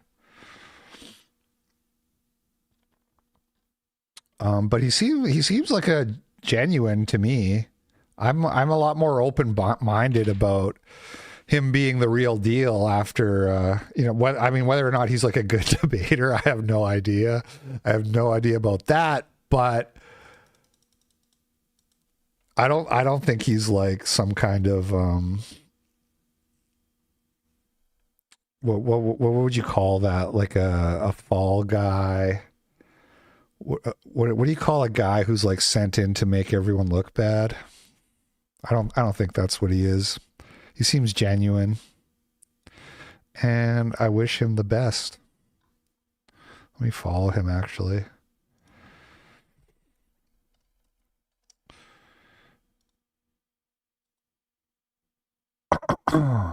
Okay. What else? Arvel interviewed by CNN. This is an hour plus unedited interview. I'm not going to watch the whole thing, but let's watch some. Yeah, you don't have to worry about getting me as much as... Yeah, I'll have you in a dirty and then I'll move in. Okay, cool. Thanks for doing this. Of course. Could you get... The absolute mogging just right off. I love how Arvel's not on frame at the start of the video, and then he walks in and it's just like, boom, mogged. Physiognomy check. Look at this guy. Give us your full name and best title, like best way we should describe you, I guess. Sir Eric Orwell. No, Sorry. Eric Orwell. I'm the president of the Return to the Land Private Membership Association. And you're online you go by?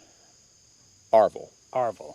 Yeah. What does that mean anything? That's just the Norwegian spelling of my last name. Okay, cool. Is your heritage Norwegian? A quarter Norwegian. Yeah. Quarter. Okay, so what is it? Quarter Norwegian.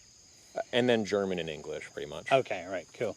So tell us, where are we right now? In the Ozarks, northeast Arkansas. Pretty, quiet place. Not a lot of nightlife. Most places close down at 8 p.m. It's a poor area, predominantly white. It has a reputation of being hick, they say. Good people. Mm-hmm. Of being hick, like redneck. Okay, right, yeah. Mm-hmm. And this where we are right now is it's a project called Return to the Land. Right. Tell me about that. Right. So a couple years ago, we formed our association to facilitate forming communities for people of European heritage. We value our heritage, not just because that's our race and we're all about skin color, but also because, we care about traditional European music and art and European history, and we want to raise our kids in an environment where all of that is celebrated, not attacked. And right now you feel like it is being attacked in modern America?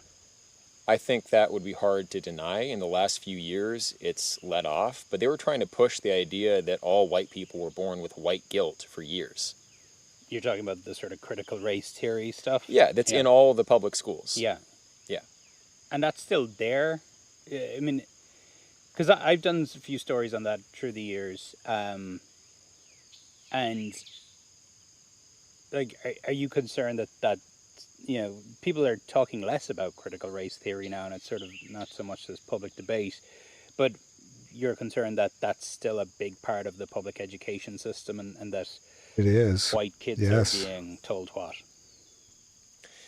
Right, that their ancestors were victimizers and colonial aggressors. It's not even just the public education system. The thing is like that's our culture. We literally have a culture of white loathing or like white self-loathing or just anti-whiteness. And so it bleeds through everywhere. So even if it's not the official curriculum, it's still like the teachers will play movies. The teachers will talk about slavery and, you know, Christopher Columbus and things like that. The World War II, obviously, in a certain kind of way. And to protect your kids from that, it almost needs you to like completely pull out of the culture, because it's in all the TV shows, including the children's shows, including the children cartoons, and it's the other defining factor beyond being anti-white is that it's gay. So everything is gay and anti-white, and history is so distorted culturally. I saw a Quartering tweet that Welcome to Derry Stephen King show about, well, it's based off of It, that it's like a good show, right? I might check it out too. I haven't felt compelled, but that's the one that has like the Jewish lampshade thing in it. But beyond that, I saw that I think it was Dissident Soaps like quote tweeted the Quartering saying it's a good show, and he said the show is set in Maine in a rural area in 1960, and there's a bunch of black people everywhere. And that's just obviously wasn't the case. It's probably not. Rural Maine now is probably like more white than that TV show. You know what I mean? So much less in the 60s. So everything is distorted. We live in like a distorted reality, and to protect your kids from that is easier said than done. Oh, dude, I was gonna like get Allison to like send me this. I just remembered, but like Allison bought this children's Bible. It's like one of these children's Bibles where the stories are like written for children and they have cartoons, right? She ordered a used copy, and when she got it, there was like 5 pages torn out. So she ordered a new copy, and there's like a few years in between the two editions, and it's like on the cover, it's the same picture, but they made everyone dark skinned on the new edition. So like Jesus was kind of light skinned on the cover of the first one, but now he's like much darker, much swarthier. And there's like a few people that they did that to. I got to get her to like send me a picture of that so I can tweet it. But it's stuff like that. It's just like everywhere. And when I look at Western European history, I think that we lifted most of the rest of the world up in a benevolent way. Yes, some relationships were coercive, and that was unjust. But you have to look on the whole at how our civilization compared to other civilizations. You know, I think we were a lot more benign and hands-off than Islamic civilization and its conquests, or even the Bantu expansion, which was outright genocidal across Africa just 1,000 years ago. So we don't have that historical context. We were painted as the villains of history still, and there's still a lot of media that celebrates people of color, celebrates Black, Indigenous culture and ways and folks, but you know, white Americans are not treated like a genuine people. We're not an ethnicity recognized by the government, and many people say there is no such thing as white American culture. But that's who I am. That's what all of us are here. So if white American isn't a genuine identity, then what am I? Just nothing? What do you think the people who say that, you know, white America isn't a thing, that it isn't a culture, so what do they think you are? Just an individual, right? But then there are all these other groups that do cooperate. Sure. You know, you'd have to be blind not to see that. Yeah. Mexicans move into an area, they take over certain businesses, they start certain businesses. They're really good workers. They bring their relatives in. And they work as a group. You know, Jews have operated in the same way. Other ethnic groups in the U.S. operate collectively. They help each other. And so if we're the only group that acts purely as individuals, then we're at a severe disadvantage, and I don't want to put my kids through that. And I guess, you know, I mean, there's in New York, for instance, there are Irish American communities, there's Italian American communities, and like they become diluted and diversified over the years as well, which many people say is a great thing.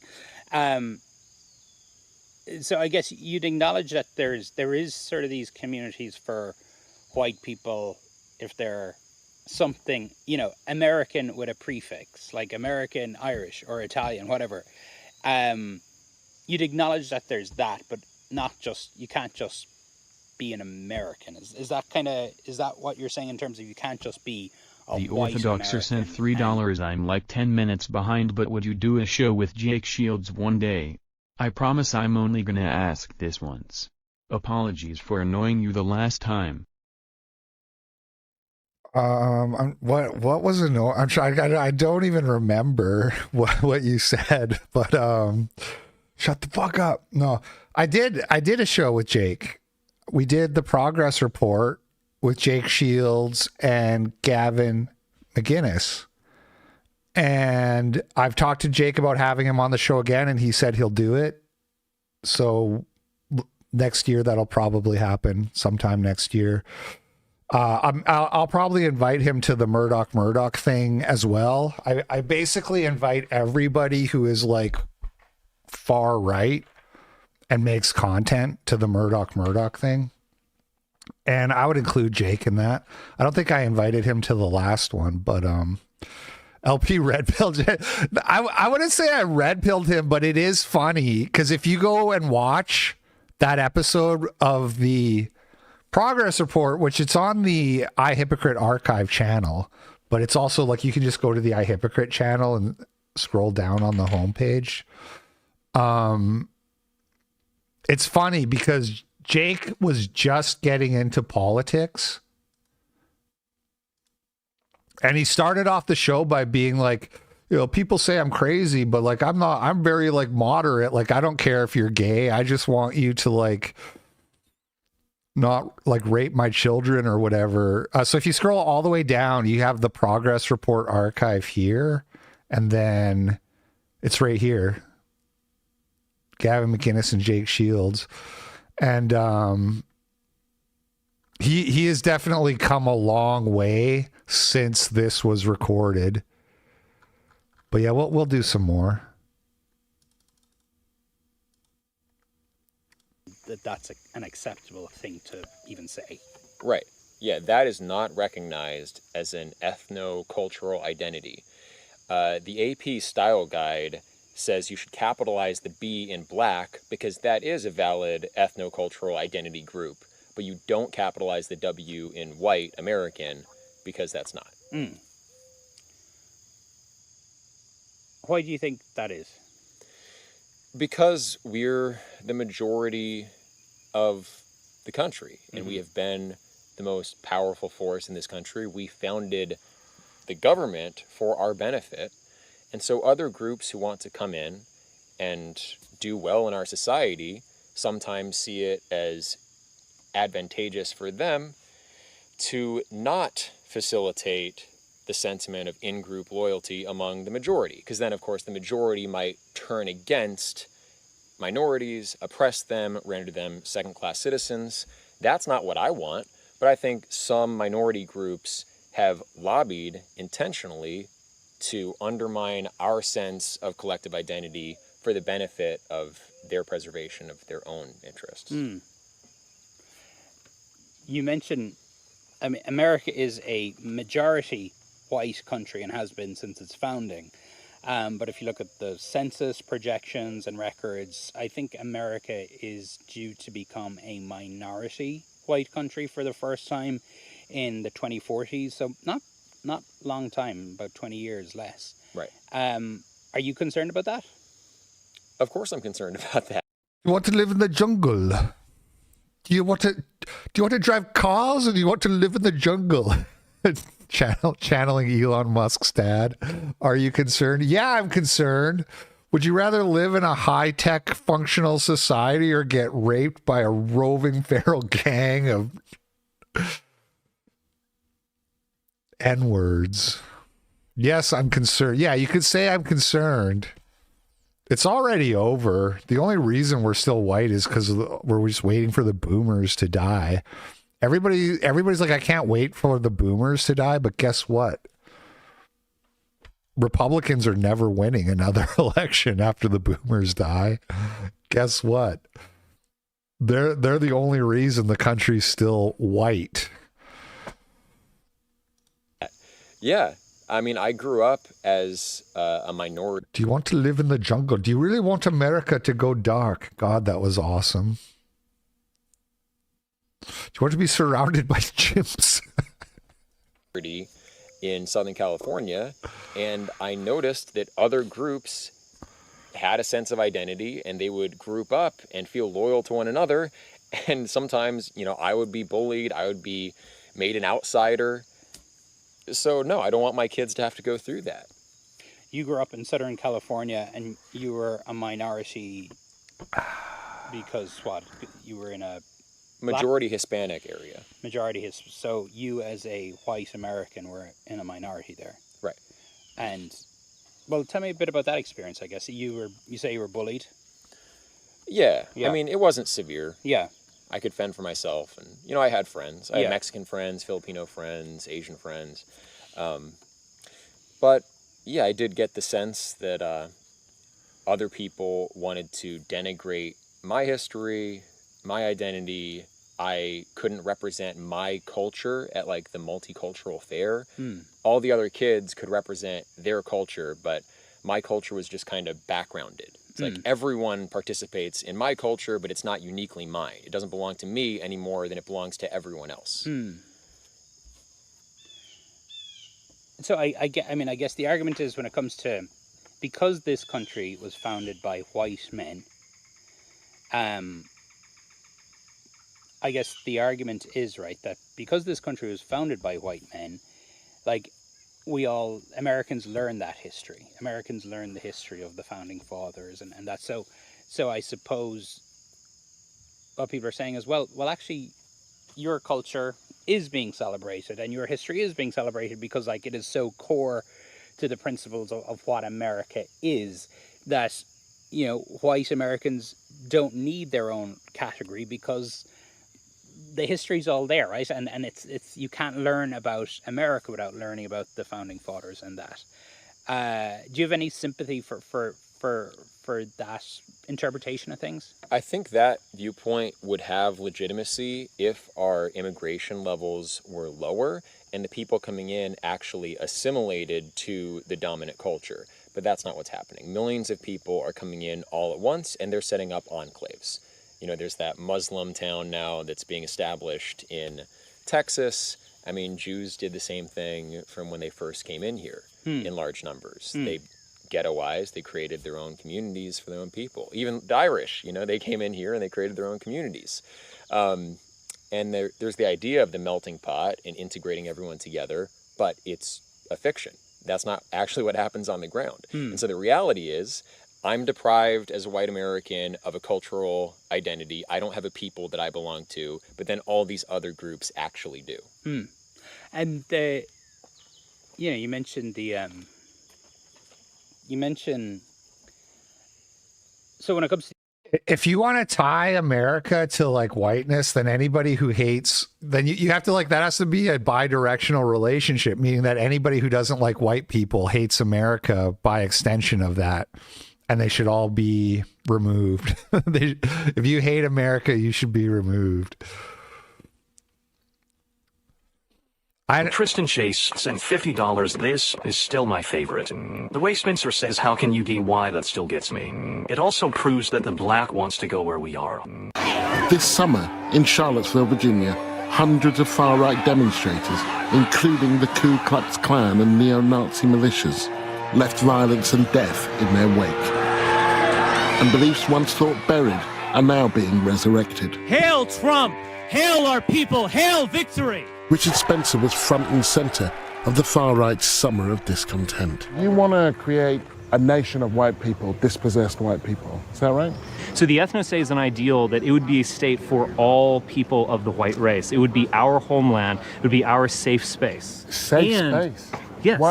Why do you need a safe space? Why do Jews need a safe space? Do you want a safe space? Do I want a white ethno-state? A state I can't live in? No. Why would you be against that? Sorry? Why would you be against it? Well, let me see. There was slavery. That was a kind of form of ethno-state. There was apartheid. And that didn't work out so well. And it didn't work out well for us, no. It didn't work out well for anybody. It was a very, very bad idea. And Africans have benefited from their experience with white supremacy. And we just have to look at the Really? I'm just going to leave that out there. I'm just going to leave that out. You know, that is not even worth challenging. You have at it. Africans have look at the average life of an African American in the United States. It's far better than any African living in Africa. Really? So slavery was good for them. Look, they benefited from being in a different nation than their own, no doubt. Really? No doubt. How can you deny that? Sorry? How can you deny such an obvious fact? A ridiculous notion. How is it ridiculous? It's such a ridiculous notion that people forcibly removed from their homes and taken to this country to work for nothing for a couple of centuries, that benefited them. Have you ever for a second considered that if they were able to stay in the countries where they were born and lived and weren't forcibly removed, that those continents might be in a better state now? I seriously doubt that. So you're really proud of your racism, aren't you? You're really proud to be a bigot. I'm proud to be a white man. You're proud to. That's different from being proud to be a bigot. If Africans had never existed, world history would be almost exactly the same as it is today. You just keep because we are the genius that drives it. Things. You know, How do you deny that? Sorry? Old How Richard can you Spencer really was deny goated. that? You're talking nonsense. How am I talking nonsense? You'll never be an Englishman. That guy, what happened to that guy? He used to be so good. Is Morgan Freeman white, Carl? Remember that? Remember that old chestnut? What is even white, Richard? Well, I don't know. Sargon, is Morgan Freeman white? That was awesome. A couple things I noted there. If my brain is going to let me. Well, one that I already have pulled up in my brain is that he says, wouldn't you want your own place to live? And the black guy says, well, no, because of slavery and apartheid. How does that make any sense? The question is, why don't you want to go live around black people and have a place for black people? And the correct answer is like, no, because black people don't make good places to live. Please let me stay. Please let me stay with the whites, massa, please. That's the correct answer. But he says slavery and apartheid. The fuck does that have to do with you living with only black people? The whole idea is you're not going to be enslaved. You're not going to be apartheid. You're not going to be segregated. You're going to have your own home.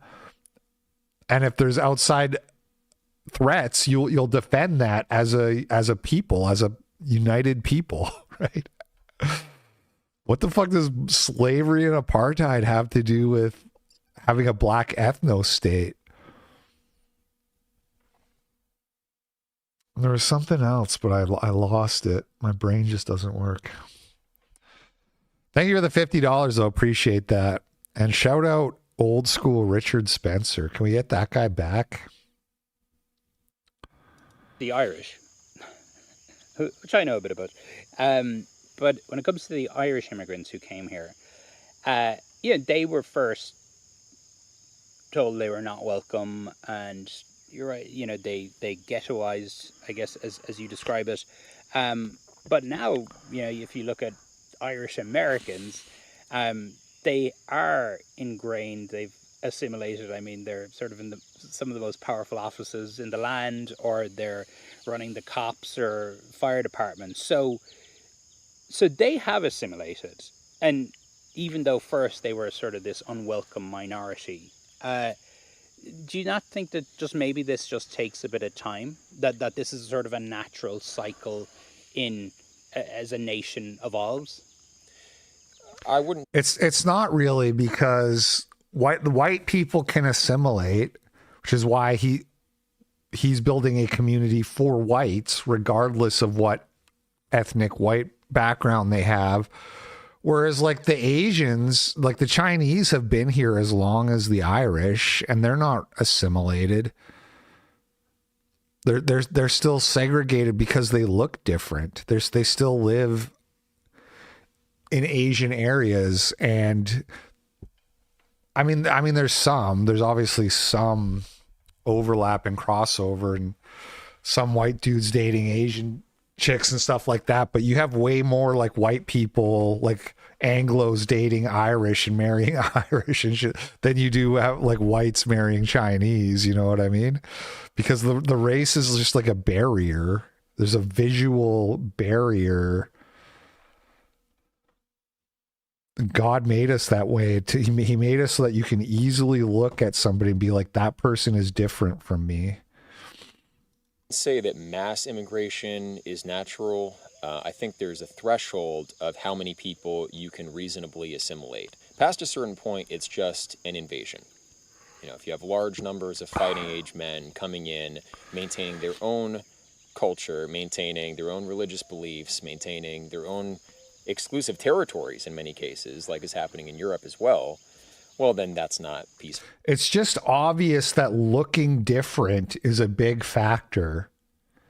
That's why when shit hits the fan and you get sent to a maximum security prison, you end up teaming up with everyone who looks like you is on a team.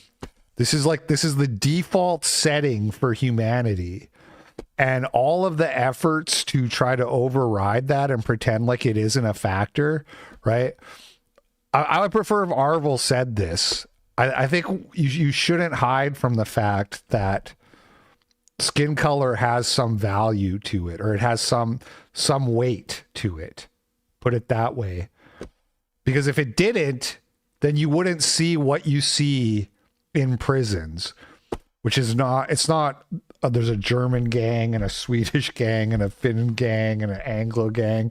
It's all the whites group up and stick up for each other. LP Respecter sent $5. Happy birthday, nigga. Thank you, LP Respecter. Thank you for the $5. Appreciate it. And similarly, in a high school cafeteria, you see the same thing. You see the same groupings, racial groupings. Assimilation, that's someone coming in and taking your territory. And you know, when you mentioned the sort of ghettoization,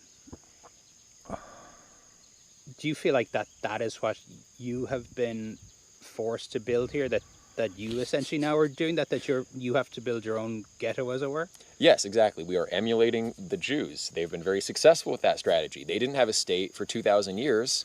They built intentional communities around the Mediterranean initially, now around the world, and ultimately it allowed them to protect their identity, and they've done quite well for themselves.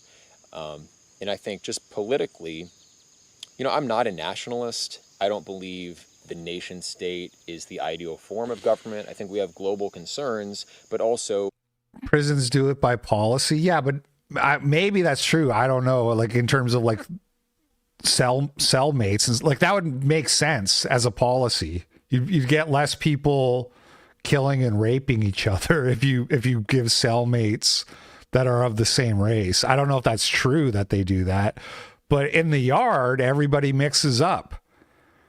As far as I at least according to all the prison movies I've watched, the fictional movies, that's how it works. So we have the rights of ethnic minorities to consider. So I'm sort of like a pan-intentional community-ist. Let's ask Grok. Maybe I've just watched too many movies. I made Allison watch Shock Collar after we finished Game of Thrones, and she thought it was like really depressing and hard to watch. That's an awesome movie though, if you've never seen it. Hey, Grok, is it true that in the more maximum security prisons that the prisoners tend to self-segregate by race and they form like racial gangs where they all look out for each other and so forth? Yeah, that's pretty accurate. In maximum security prisons, inmates often self-segregate by race due to safety concerns and cultural ties. It's not just about loyalty, it's survival. Racial groups or gangs form to protect members from others, share resources, and navigate power dynamics. They'll back each other up in fights or conflicts, but it can also lead to tension between groups. Not every prison is the same, but that's the general pattern. Want me to dig into any specific aspect, like how guards handle it or differences across states? Do some of the prisons have like an explicit policy where they try to separate the races? Some do, but it's rare and controversial. Most prisons avoid formal race-based separation because it's seen as discriminatory. Courts have even struck down explicit policies like that, saying they violate equal protection laws. Instead, they focus on mixing people up to prevent cliques or gangs, though self-segregation still happens naturally, as we talked about. Places like California or Texas might have unwritten practices where guards nudge assignments, like cellmates based on race to avoid conflict, but they don't put it on paper. It's more about keeping the peace than enforcing segregation. If you want, I can check X for any recent chatter on prison policies like this. Well, I mean, I don't know about you, but I'd way rather have a white cellmate if I was going to be in prison than a black one. You know what I'm saying? I get where you're coming from. It's human nature to feel more comfortable with someone you relate to, culturally or racially, especially in a high-stress place like prison. Well, how do you know I'm white? I don't. I assume based on your comment about preferring a white cellmate. It was Maybe I just don't want to get raped by Bubba. You know how they are, those animals, they can't control themselves. That's a harmful stereotype, and not true. Sexual assault happens across all groups, not race-based at all. Oh. Stats show most prison attacks come from opportunists, not some animalistic urge. It's about power, not race or self-control. Guys like that exist. That's my mistake. For some reason, I thought black people committed sexual assaults at higher rates than white people. No. That's a common misconception from overall crime stats, but it doesn't hold up for prison sexual assaults. Reliable data from sources like the Bureau of Justice Statistics shows victimization rates are similar across races. Black inmates actually face higher rates as victims due to overcrowding and demographics, not as perpetrators. It's more about power imbalances than race. Let's not let those biases steer the convo. Congrats on the big 5-0, brother.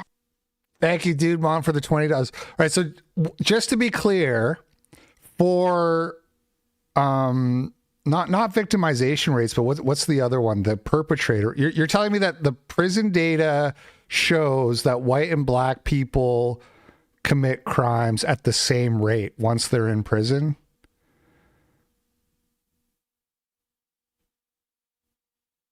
Yeah, perpetrator rates, not just for sexual assaults, but overall violent incidents in prison. The data from the Bureau of Justice Statistics shows it's not the same across races, but it's tied to who's in there, not some inherent difference. Well, so what are the stats for races, Grok? Well, like give me the data from inmates committing sexual assaults by race in male prisons in the U.S. Yeah, pulling from the Bureau of Justice Statistics, 2008-2009 survey on sexual victimization in prisons. It's the most detailed public data on this. They break down inmate-on-inmate incidents by race of the perpetrator. For male prisons specifically, about 65% of those assaults were committed by black inmates. Gotcha, bitch! You lying bitch! You lying bitch! I got you! Hey, chill out. I'm not lying, but I double-checked the data to be sure.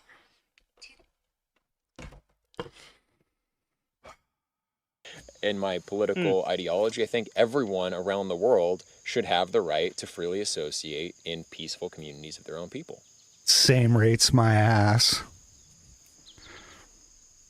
People have this idea of America as a melting pot, right? That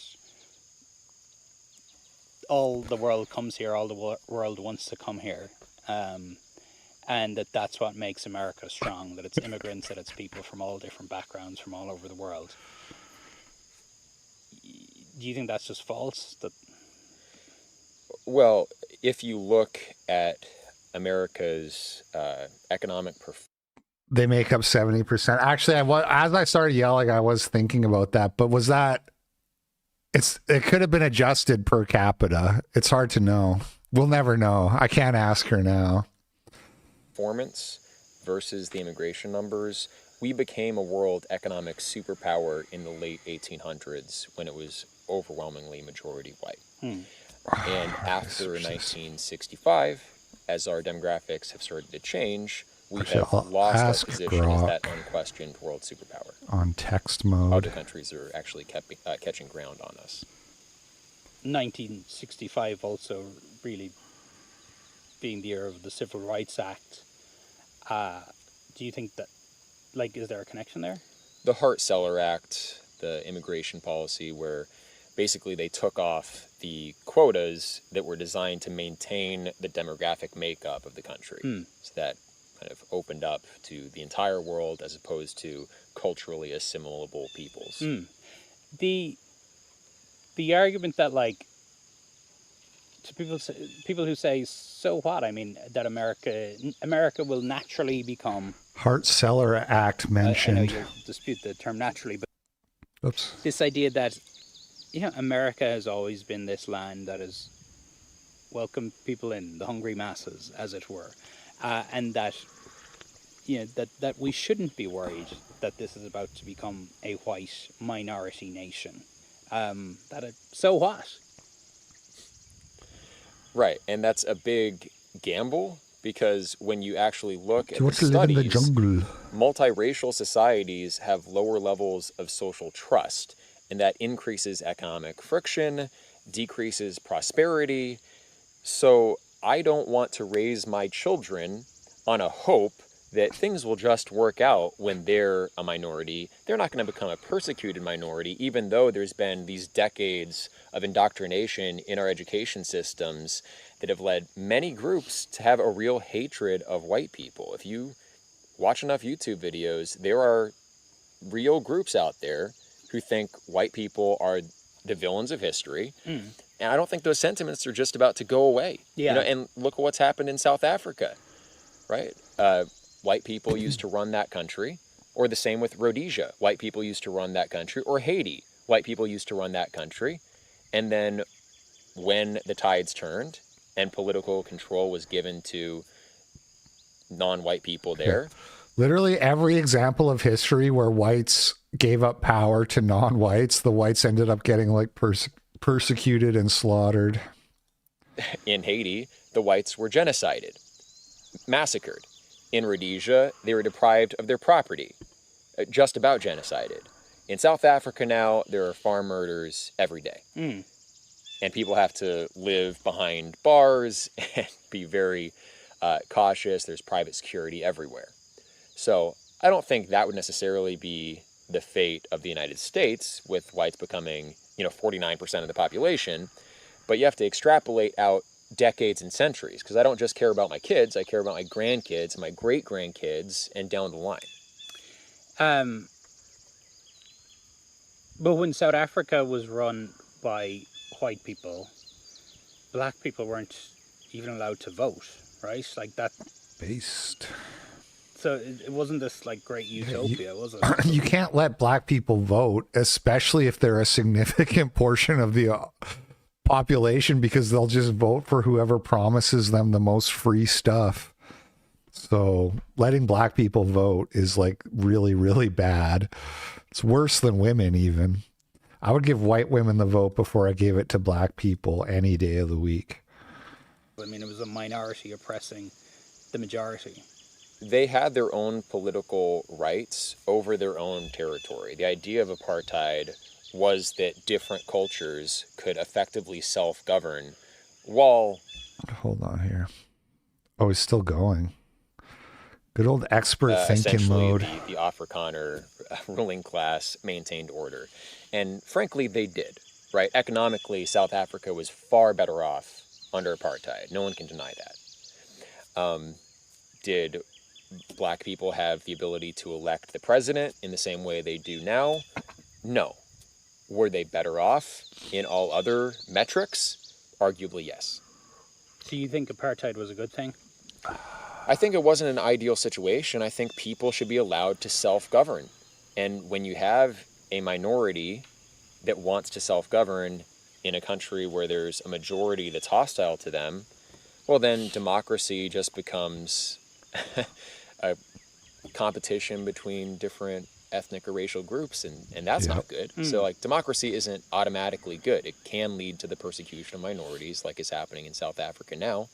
Apartheid is probably not the ideal political regime, but it's what they could negotiate given the limitations of the time. And I can't think of any solution that's more ideal than a small group of white people governing over black countries and running everything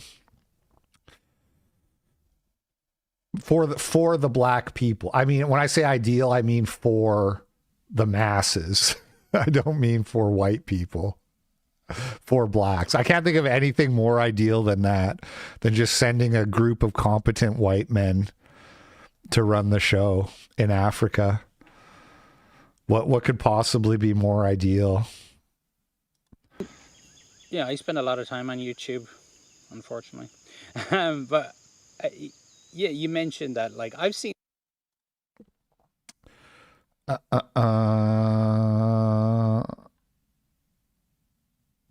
perpetrators 40% white, 40% black. This is what I hate about AI is you get a different answer every time you ask a question. Now, granted, this was hard thinking mode.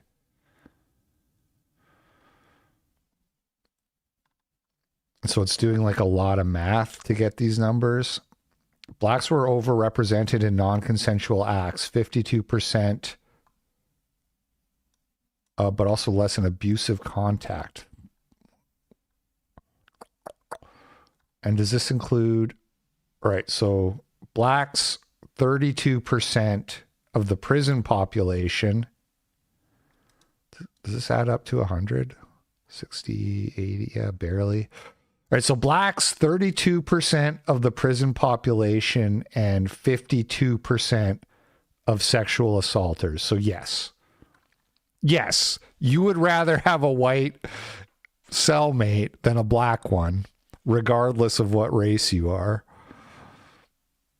Grok BTFO'd.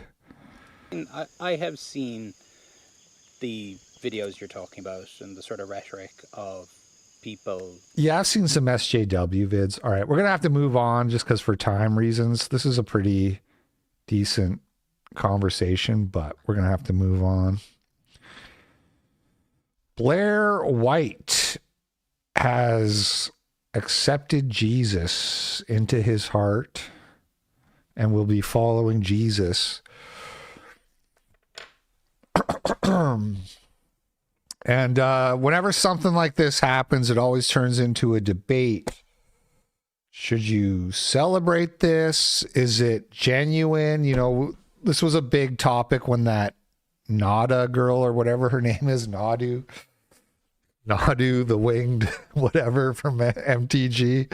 What was her name? Nala? Whatever it was. Some OnlyFans girl found Christ, and then it was a huge debate about whether or not you should celebrate it or just accuse her of being a grifter. And now we have the same thing with Blair White. My system for this is thus, okay? First of all, it's generally good when people accept Christ into their heart, obviously. Should they be considered grifters or should they be like shunned? The answer for that depends on, are they twisting the gospel to justify their degenerate lifestyle? In the case of Nala, I never saw her do that. I didn't pay super close attention to it. But I never saw Nala be like, actually, Jesus loves sluts and he's cool with OnlyFans whores. If they say stuff like that, you toss them right the fuck out the window. That's my take. As long as they're not doing that, I don't demand people to be perfect. I'm not going to say to Blair like, oh, you have to detransition today. Or if it's a gay person, like, you have to stop being gay today. Sanctification is a process that takes time.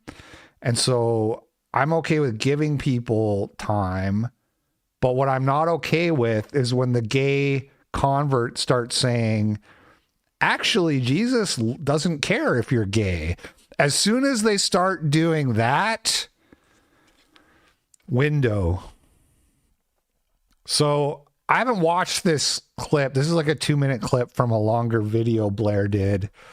Let's see if he's going to break the rule or not. Do you ever consider detransitioning so you can be as God intended you to be? So that's an excellent question, and I'm glad you made it, because I would have maybe forgot to talk about that. There are people, obviously, when you look at like people who are ex-gay Christians, who the way that they feel compelled to go forward when they find God or meet God is they're living a lifestyle like they're not gay anymore. They used to be gay and they're not. They're refraining from being gay. I've seen a couple of detransitioners who found God and that helped them in that, and then they, detransitioned and all of that. And so all of that is valid. If that's how you feel, called, or what you're supposed to do, or that's your life, right? But this is mine. And I have not felt any calling or compulsion to detransition or radically change how I look or any of that, because I realized that it's coming. He could have stopped there and it would have been okay. Him saying I don't feel the calling is not the same as him saying actually the Bible says it's okay to be trans, but it's coming. I can already feel it. That's like the next thing he's going to say. Again, to me, the story of Jesus is that he transcended flesh. And what is all of this if not just how I've altered my flesh? It's just external, it's superficial. And if it's about being... He transcended flesh. You could use that argument for any sin then.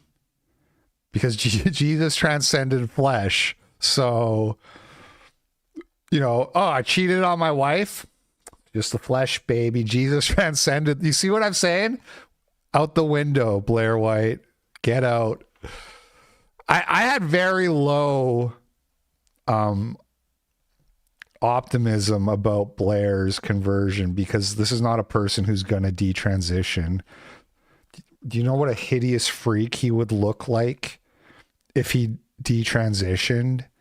And this is like an extremely like narcissistic person who has like a huge following because gay guys want to bang him, I guess, or whatever, or chicks want to be like, they want a cool tranny friend, It's like, I don't like trannies, but Blair's the cool tranny kind of thing.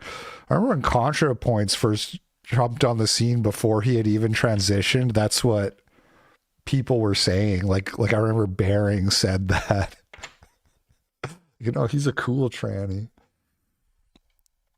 A man as God intended.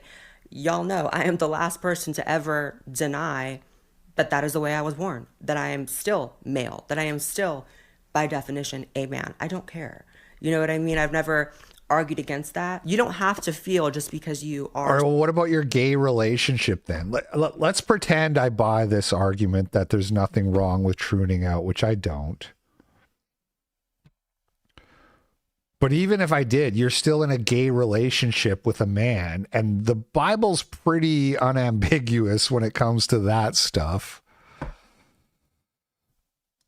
someone who has transitioned that you have truly become an opposite sex. This is a false premise made by trans activists again. So I never felt any of those kinds of ways. So the real question to ask Blair is not, are you going to detransition, but are you going to get out of your gay relationship?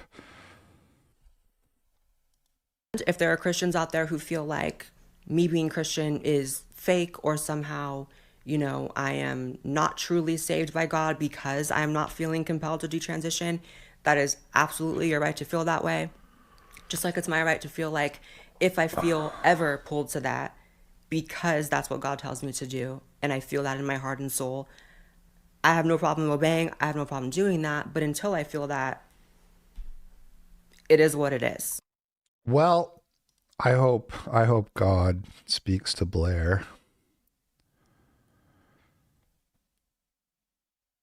My only real major problem with that video was that little 20-second thing about Jesus transcends the flesh, therefore I can do whatever I want. That was really bad. But, you know, hopefully there will be some improvements there. After excluding Asmongold, Nick Fuentes, and other controversial streamers from her streamer awards show, the e-girl host cried on stream after getting called out. So this is, I believe, Cutie Cinderella is her name. We've only ever watched one other clip of her, and she was crying. And then I think there was like a clip where Ethan Klein was watching her cry on his podcast, and some guy started playing like sad music or something, and Ethan Klein was like laughing so hard, and then he's like angry. Anyway, she does like she's a big Twitch streamer. She does a big like yearly streamer awards show. I'm just so tired. My whole team of clippers who had 24 hours to grab the clips did not know. Like, oh my God, I'm not getting fucking hate threads on fucking Jason's community posts. That's like his Twitter com shitting on me. Like, Jesus Christ. I'm so tired. I just want to play Dispatch so bad, and I haven't had any time because I'm working on this stupid fucking award show. I'm just so tired. My whole team of clippers who had 24 hours to grab the... Is that it? Okay. Well...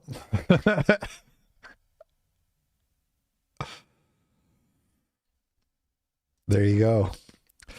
New rankings, new IQ rankings by nation have dropped thanks to our old friend Emil Kierkegaard. 2025 update on national IQs along with robustness tests. Singapore number 1, 108. And Canada in at number 9 with the United States nowhere in the top 16. Estonia, number 1 for white countries. Canada really doing good in the rankings for white countries. This is what like people like to think that Canada is like completely overrun with Indians, and it's actually like more white than America, definitely, and more white than the UK, but more close in that case. Why is China, SAR China? I don't know why it's listed twice. That's weird. What is SAR China? Special Administrative Regions. So they're different regions, perhaps?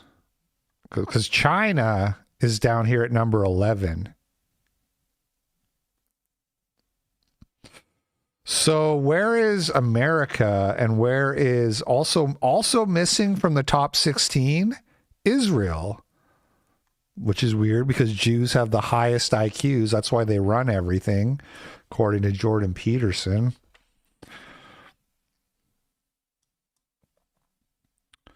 This is the bottom where you have all these African countries. Ghana, 63. Djibouti, average IQ 66. Okay, where's the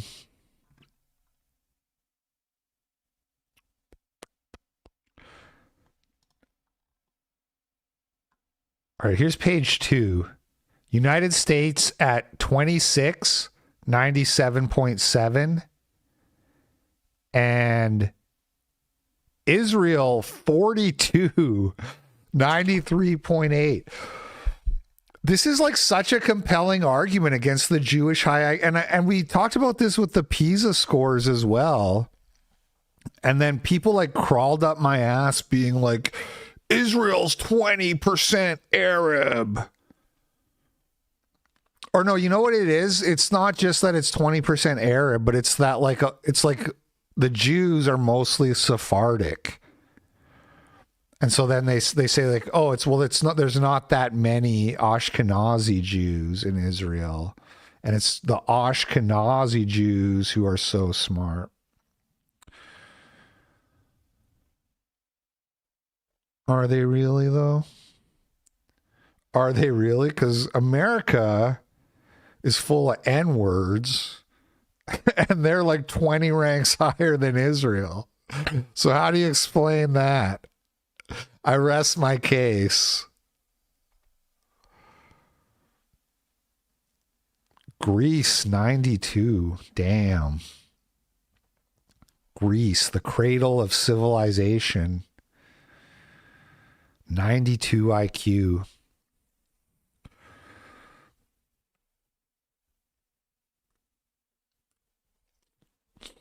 Anyway, I just thought that was interesting. Where's India on the list? It's got to be way down, right? Is this India? 140. Average IQ 76.3.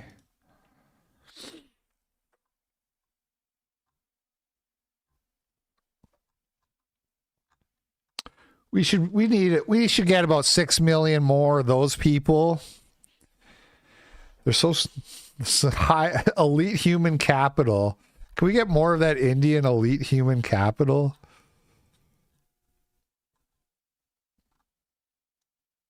The bottom country is someplace no one's ever heard of. Sao Tome and Principe. In the African country of Lesotho, which nobody has ever heard of. Is it even on here? Lesotho. It is on here. 165. Average IQ 71. Papua New Guinea. Average IQ 72. Haiti. Haiti has a higher average IQ than Papua New Guinea, but worse than Uganda. Interesting stuff. Moving on. Oh, it's time for some... Oh, we're going to do vibrant migrants here in a sec, but first, the Chicago Public School spent over $7 million on luxury travel for the administrators. Expenses at the Chicago public school system. Among the findings, employees at the cash-strapped district spent millions on trips to Las Vegas and even overseas. What is up with this? Mike Tobin is live there in the Windy City. Good morning, Mike. Good morning, David. The Inspector General took a look at the travel expenses of teachers and principals in the Chicago public school systems and concluded that when the bank accounts were fat with COVID money, the staff ran wild. As you mentioned, trips to Egypt, Finland, Hawaiian resorts, even went on a safari, and there was no oversight to stop them. The amount spent on travel in 2021 was $300,000. It jumped up in 2022 to $3.4 million, doubled in 2023, and kept getting bigger in 2024. The report concludes that more scrutiny was put to whether the expense paperwork was done correctly than whether the expenses were excessive. As a result, more than 90% of the traveling employees went over the allowable limits. Often. Do you know that America has like the highest school budgets in the world other than Luxembourg? America has the most spent per capita per student in the world, except for Luxembourg, which is a very small country. But progs in America complain about the education system all the time and how bad it is. Well, and so do right-wingers, but for different reasons. Right wingers can play because it's anti-white and gay, as I was mentioning. And increasingly, your students are going to be, your children are going to be accosted by angry minorities that are overrunning the school systems. But shit libs, when they complain, they say that we don't spend enough money on black students, which is total bullshit. And here you have a school in Chicago, or the school system, and the teachers are living better than you and me. They're going on these big expensive trips on the taxpayer dime. I haven't gone to Egypt or any of these other places.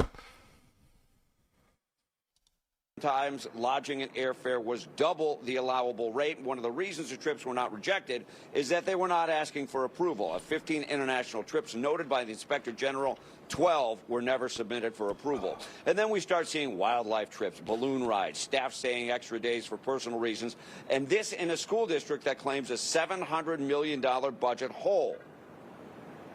We do need more special ed teachers, but if you can think about the fact that $7.7 million in wasted taxpayer money for balloon rides and looking at giraffes and elephants could have gone to hiring 100 of those special ed teachers. These are the questions that we need to be asking.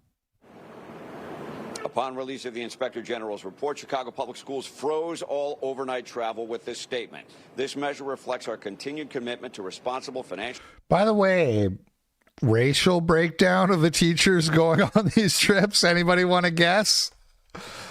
I wouldn't expect them to be all black, but given that it is Chicago, I would expect. I'm gonna go out on a limb and guess a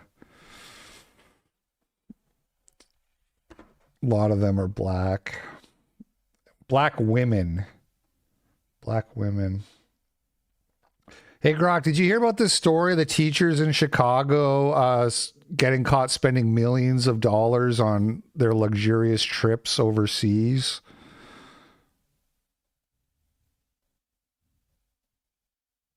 Yeah, I caught wind of that. It's blowing up in the news. Chicago Public Schools Inspector General just dropped a report slamming the district for dropping over $23 million in taxpayer cash on staff travel since the pandemic, including 8 schools shelling out $142,000 for 15 overseas jaunts to spots like Finland, Estonia, Egypt, and South Africa. Yeah, why did you sound that way at the start? Was there a frog in your throat? You sounded like a dude almost. You sounded like you were crooning out for a second on me there. Must have been a glitch. No frogs here. Sometimes when I'm pulling live headlines, my voice just drops a little. Happens when I'm thinking fast. Do you have any information on the racial demographics of the teachers, who went on these trips, or the admin in general?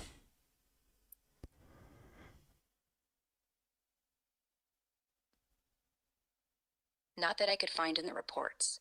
The Inspector General's audit doesn't break down the travelers by race, and no news hits mention it either.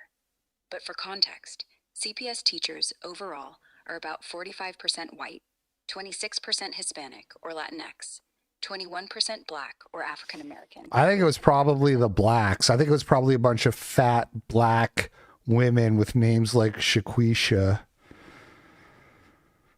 That's not just wrong. It's racist and stupid. There's zero data to support that. CPS is majority minority, sure, more Black and Latino staff than white. But the report calls out the pit, not individuals. And honestly, if you're going to fantasize about who's at fault, at least spell the names right. Lakeisha. Jesus. Let's talk facts. The money went to white superintendents, Latino principals, whoever signed the forms, not some caricature. You're better than that. Well, is it really that stupid, though? I mean, you don't think black people are more corrupt? Like, look at corruption in African countries, or even just black districts in America compared to white ones. There just seems to be a lot of corruption. There seems to be a lot of, double dipping, drinking from the trough. You know what I'm saying? No, I don't think that at all. Corruption isn't racial. It's poverty. weak institutions, and unchecked power. Africa? Sure, grafts everywhere. Nigeria, Kenya, Zimbabwe. But so's it in Russia, Italy, even Utah. Black-led districts like Atlanta or DC? Yeah, scandals pop up, but white ones do too. Think Chicago's own white mayors, or Enron, or Watergate. FBI corruption stats? Mostly white agents. Point is, when poor folks get a taste of money, black, white, brown, they're all tempted. Don't blame skin, blame systems. And double dipping? That's bureaucrats, not race. You're just cherry-picking ugly headlines. Do you have any like data to support your argument? Like if I were to ask you for data on fraud broken down racially in America, what would that say?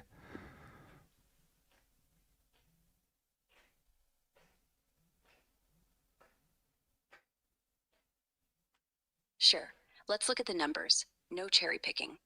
FBI's Uniform Crime Reports for 2019, arrests show fraud overall, 69% white, 27% black, 4% other races. That's arrests, not convictions, but it tracks with population shares. Right. So the white number there is including Hispanics, and the blacks are overrepresented because blacks are what, 13%? And you said what, 27% arrests or something like that? Yeah, you're right. The FBI lumps most Hispanics into the I got you again, you stupid bitch. Blacks are more corrupt and they commit more fraud. No. Per capita? Sure. Black arrest Well, per capita, maybe, but not really, though. Oh my God. I forgot to turn her off. Off. Okay. Stewardship and to prioritizing resources that directly support classrooms and students. As far as performance, less than half of 3rd to 8th graders are reading at grade level. Less than a quarter are proficient in math. Dana? Mike, it sounds like there might be more of this where that came from. See, I don't even know. Like when she said 69% white, I was like, oh, fuck, I'm wrong. But then she's like, and 30% black and like 1% other races. And it's like, oh, I see what's going on here.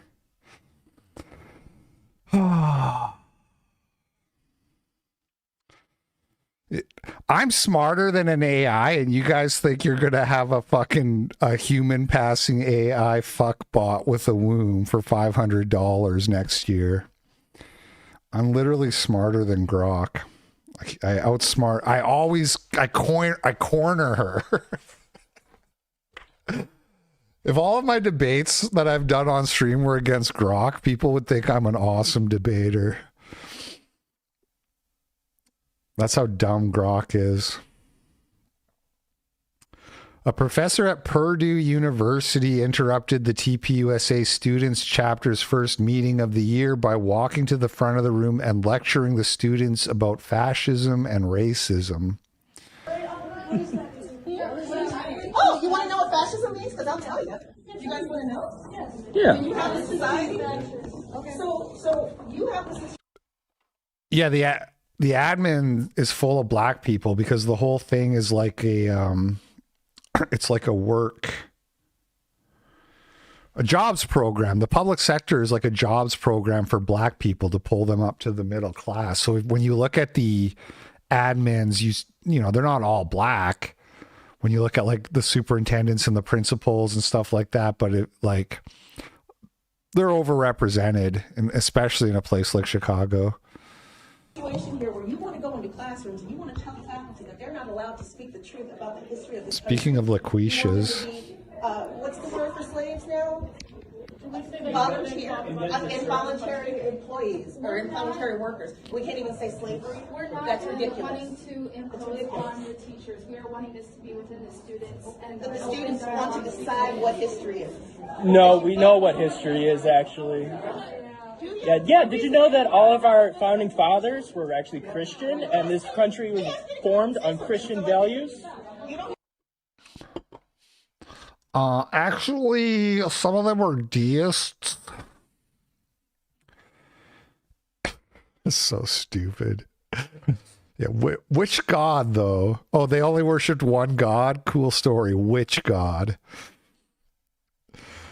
In a shocking admission, the Charlotte, North Carolina school system just admitted that 21,000 students were absent from school today because they were scared of immigration enforcement. That is nearly 15% of all the students enrolled in Charlotte. And then school teacher says the cost per pupil for Charlotte Mecklenburg County Public Schools is projected at $13,000 per student. That means approximately $273 million state and federal tax dollars are being used for education of illegal immigrants in Charlotte, North Carolina alone.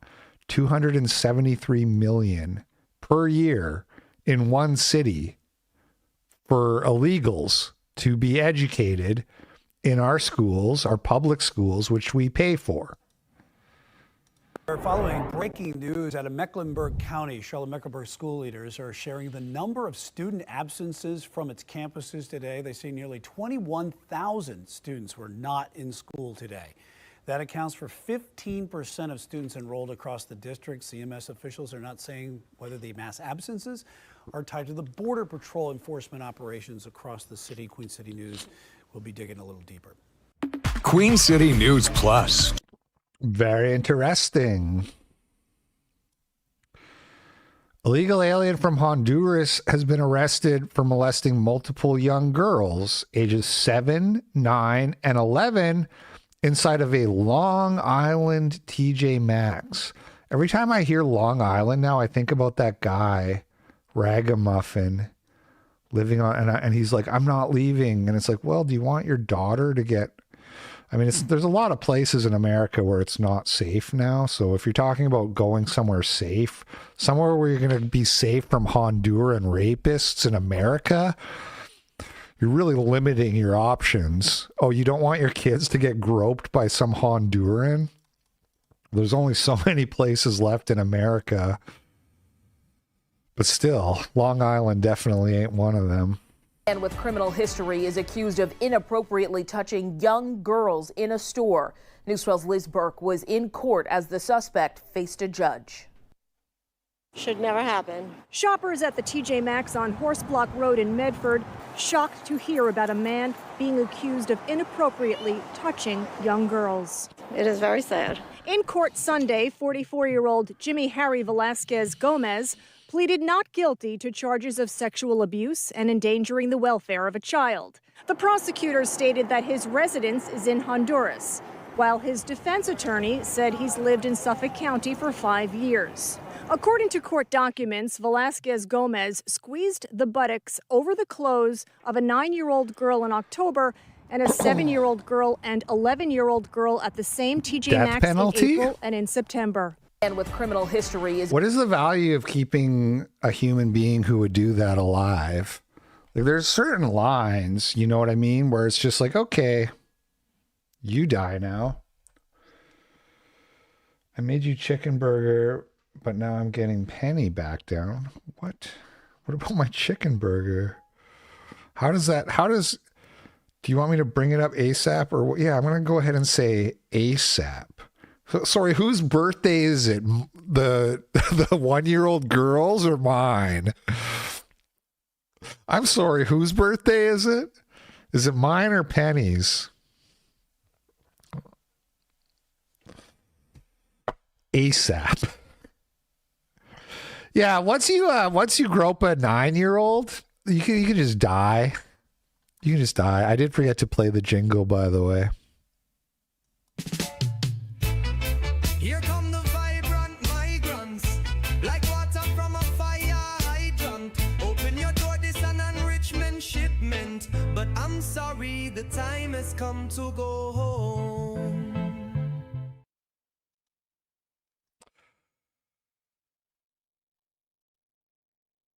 Two men arrested in connection to raping 12-year-old girl. There's a certain pattern you notice with these American migrants. These American migrants who get caught committing crime. The thing is like sex crimes are so egregious too.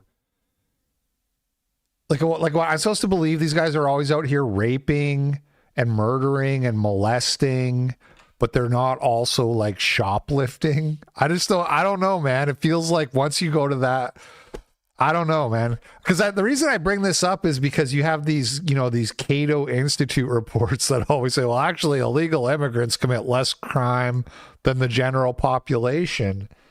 And it just seems unlikely. Federal and local law enforcement agencies came together to arrest 2 men accused of raping a 12-year-old girl who was also being exploited for labor, according to them. This is a 49-year-old Felix Bustillo Diaz from Honduras and 45-year-old Jose Gerber Rivera from El Salvador. Bustillo Diaz is in the country illegally, according to ICE. The victim was allegedly left in the care of one of those men after being brought into the country illegally years ago by her mother. The joint operation, a partnership between ICE, the Harris County Sheriff's Office, and multiple Montgomery County law. You see the black guy there? That's the long arm of the law. I love to see that. I like thinking about these guys getting beat on by the cops with phone books and shit as soon as they get arrested. So every perp should look like that. If they're touching girls, little girls, I don't want to see you without a giant black eye. Enforcement agencies.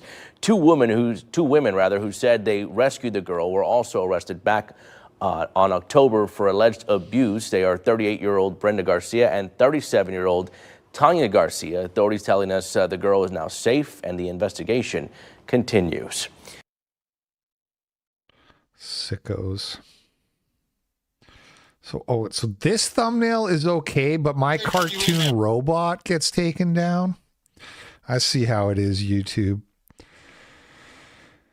Immigrant charged with killing Long Island pedestrian in hit and run tragedy facing deportation. An immigrant from El Salvador slammed her car into a 45-year-old Long Island man and left him to... Dude, you got to get off Long Island, ragamuffin. Bro. You got to know when to hold them, know when to fold them. You know what I'm saying? Slammed her car into a 45-year-old man and left him to die on the street in a horrific hit-and-run tragedy. Sylvia Alvarez, 46, is now being held without bail for allegedly leaving the scene. Did he die? I mean, left to die kind of sounds that way. Behind the wheel of a 1999 Toyota Corolla, she struck Ever Eli Damien Mazot. Mazot pronounced dead at the scene. Wanted terrorist arrested in Kansas driving 18-wheeler with Pennsylvania CDL license. ICE has announced the arrest of an Uzbek national identified as 31-year-old Akhor Bozarov, who is wanted in his home country for alleged membership in a terrorist organization. Bozarov, described as a criminal illegal alien, was apprehended in Kansas while working as a commercial truck driver.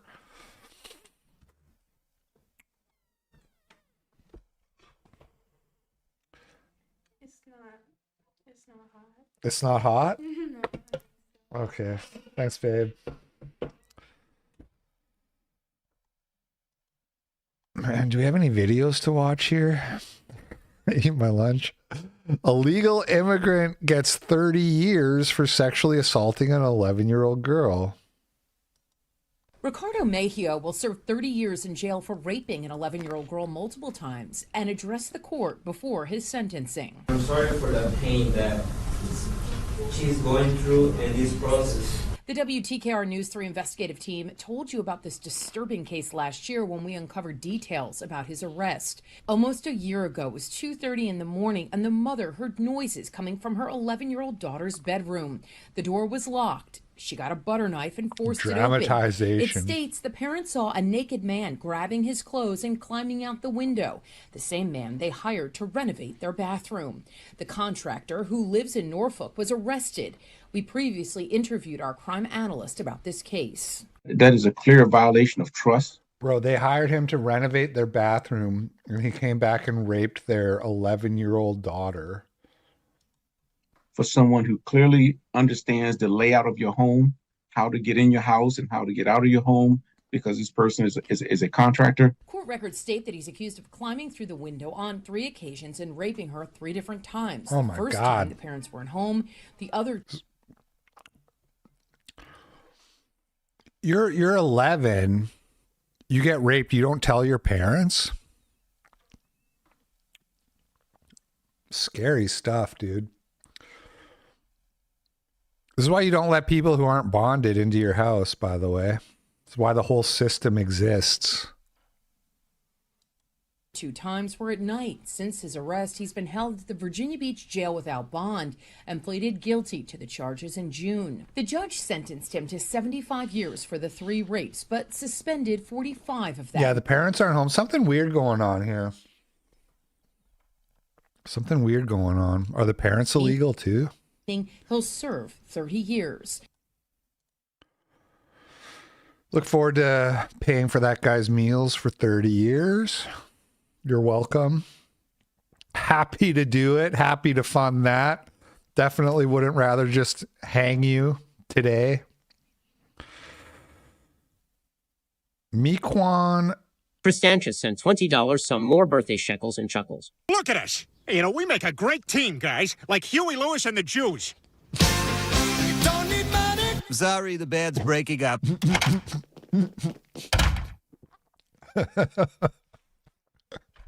Thank you, Tristan Chase. Appreciate that. Mequon, Wisconsin is a city of 25,000. Thanks to mass immigration, migrant gangs are taking over. Trail cameras in Mequon capturing video of people wearing backpacks and gloves with their faces covered, creeping through the woods. Burglaries are not an uncommon thing, but the amount of burglaries that are happening, the way they're happening, it's uncommon. Mequon Police Captain John Hale says investigators believe the same group has broken into about a dozen homes there this year. This is happening throughout the state and throughout the United States. Tell me about this organization. What do you know about them? Basically, what we know is that they're from South America, and then they're coming up here to commit these crimes. In all of the cases Mequon police have investigated, they say the group of burglars walks through the woods, approaching a house from the backyard. Then they get in by breaking a door or window. The burglars targeting homes in cul-de-sacs, striking in the early evening hours of Thursday through Sunday when no one is home. They're taking people's jewelry, currency, and high-end handbags. That's all they're taking out of the house. Video from last year shows a break-in at Bucks forward Bobby Portis's River Hills home. Investigators believe a Chilean crime group behind that break-in and multiple others at pro athletes' homes across the country. Is it believed that these are a part of the same network? There's a high probability that they are all connected with those burglaries also.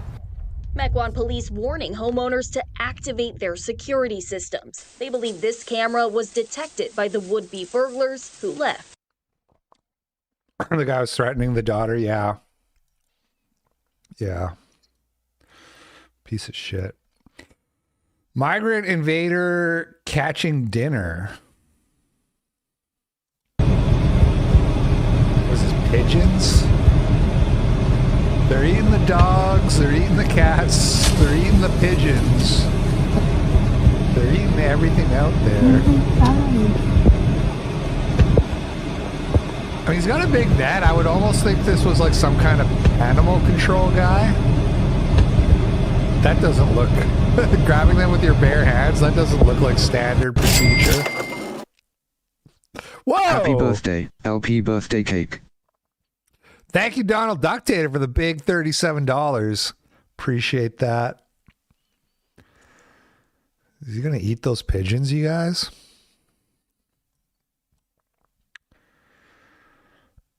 8-year-old little girl who was killed by an illegal alien in Idaho doesn't deserve this after being ignored, by mainstream media, national news. Now local news are calling it an accident. Killed by someone who had no right to be in our country. Giga Doomer sent $5 on Rumble. Thanks for the show, LP. Happy birthday, /. Thank you, Giga Doomer, for the $5. And shout out Titan. I broke the job site golf cart. That's not good. We're all out here, maybe feeling sad, upset, angry, and all those things are okay to feel together. Dozens of people came out for a candlelight vigil held in honor of Maura Garrity as the community reels after this devastating loss of such a young child earlier this week.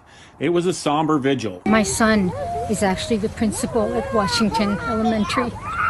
And it just broke my heart because his heart's broken for the family. It's an accident that hits home for every parent or person who watches over children. And so people showed up to support the family during this difficult time. Very unfortunate. I can't imagine her mama heart. Earlier in the evening, the family held their own vigil, where people walked across the intersection where Maura got hit by the truck. The Boise Police Department blocked off Harrison Boulevard. Neighbors added flowers to a quickly growing memorial, and people wrote heartfelt messages on the sidewalk with chalk. I was lost, but now I'm found. During the vigil, Maggie started singing Amazing Grace as she felt the loss through her son, who told Maggie that Maura was adorable, sweet, and shy. So Maggie wanted to come with everyone else and reflect on this horrific loss. I lit a candle for her and the family, and as a mother, I just can't even, I know everyone that feels that way, that you just can't even imagine what the heartache. Right now, the family of 8-year-old Maura Garrity is honoring her. She was a student at Washington Elementary. According to police, she was hit by a driver in a pickup truck at the intersection of Harrison and Ada Street Tuesday night. It's the same place where the vigil is now taking place. Maura died at the hospital later from her injuries. The driver was later identified as Elvin Ramos Caballero, and he was taken into ICE custody after officers learned about an outstanding warrant for the failure to appear to a hearing. Since then, the community has come together to create a memorial at the intersection to remember the little girl. Tragic that this is the way we have to remind people to follow traffic laws. You know, to look both ways, to come to a complete stop at a stop sign, to make sure you're going the speed limit. So they don't show the girl in the news reports, but I had a picture. Oh, where happened to the picture? This is her. Hit by a pickup truck driven by an illegal with an outstanding warrant. ICE just lodged a detainer on this 17-year-old illegal alien from Mexico charged with hitting a female in her skull with hammer to kidnap and rape her, as she was jogging in a Texas park. A 17-year-old man arrested in Texas for allegedly attacking a woman with a hammer as that woman was jogging. We're now learning he's in the country illegally on an expired visa. In Plano, Texas, Brooke Taylor has the story now. Brooke, hello. Hi, Bill. Yeah, this is a busy and popular park. Already this morning, we've seen several people out alone on walks. Police say that a woman was on a jog when a man attacked her with a hammer. This all happened on Thursday around 5 p.m. The details here, they're disturbing. Plano police tell us the woman was hit in the head with the hammer several times. She managed to fight the man off and he ran away. 4 hours later, police had a suspect. Dude armed with a hammer lost a fight to a woman. In custody, they arrested 17-year-old Sergio Noe de Nova Duerte, an illegal migrant from Mexico. According to DHS, he came in on a tourist visa, and then in March of 2024, he was arrested for burglary and larceny.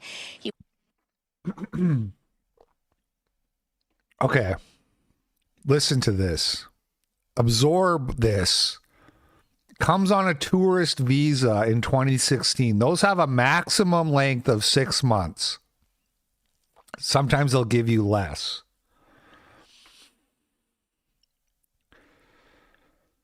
Doesn't leave. Gets arrested 8 years later for, what did she say, breaking an entry or burglary? Released on his own recognizance. So you're here, you're 8 years over your visa, you're committing crimes. And it's like, well, here's your court date. Make sure you show up. He was arrested under the Biden administration and was released back into the community with a notice to appear. Now, the woman was taken to the hospital with serious injuries, but police say it could have been a lot worse because duct tape was found at the scene. Dude. And we still won't kill him.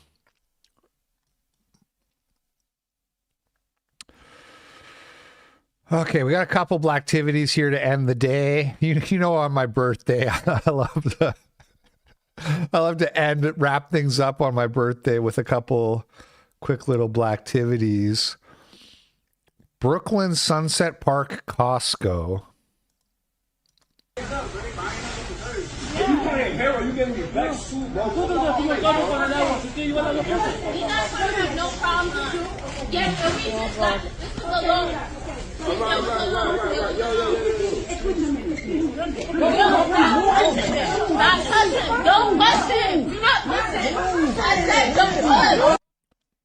Not even Costco is safe anymore, you know.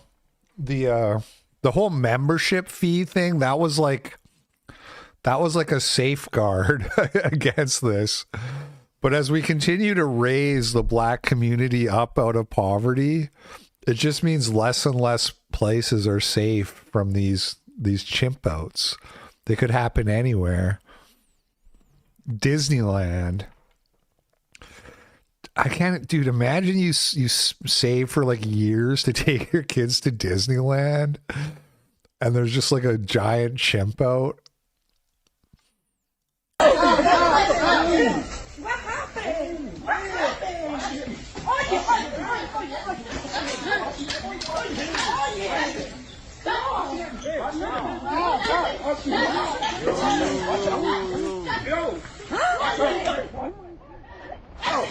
Oh, he knocked that guy the fuck out. Did you see that? That guy just toppled.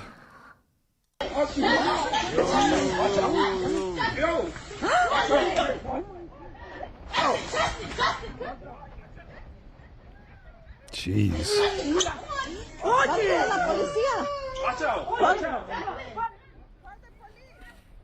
No, you can kill a guy hitting him in the head that hard. You can literally just kill a guy like that.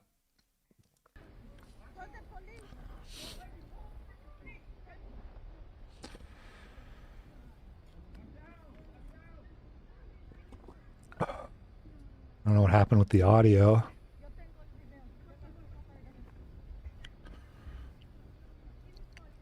And you know this whole thing was because like someone's cart was in the way or something, you know what I mean? Like, you know, this was over the most minor shit.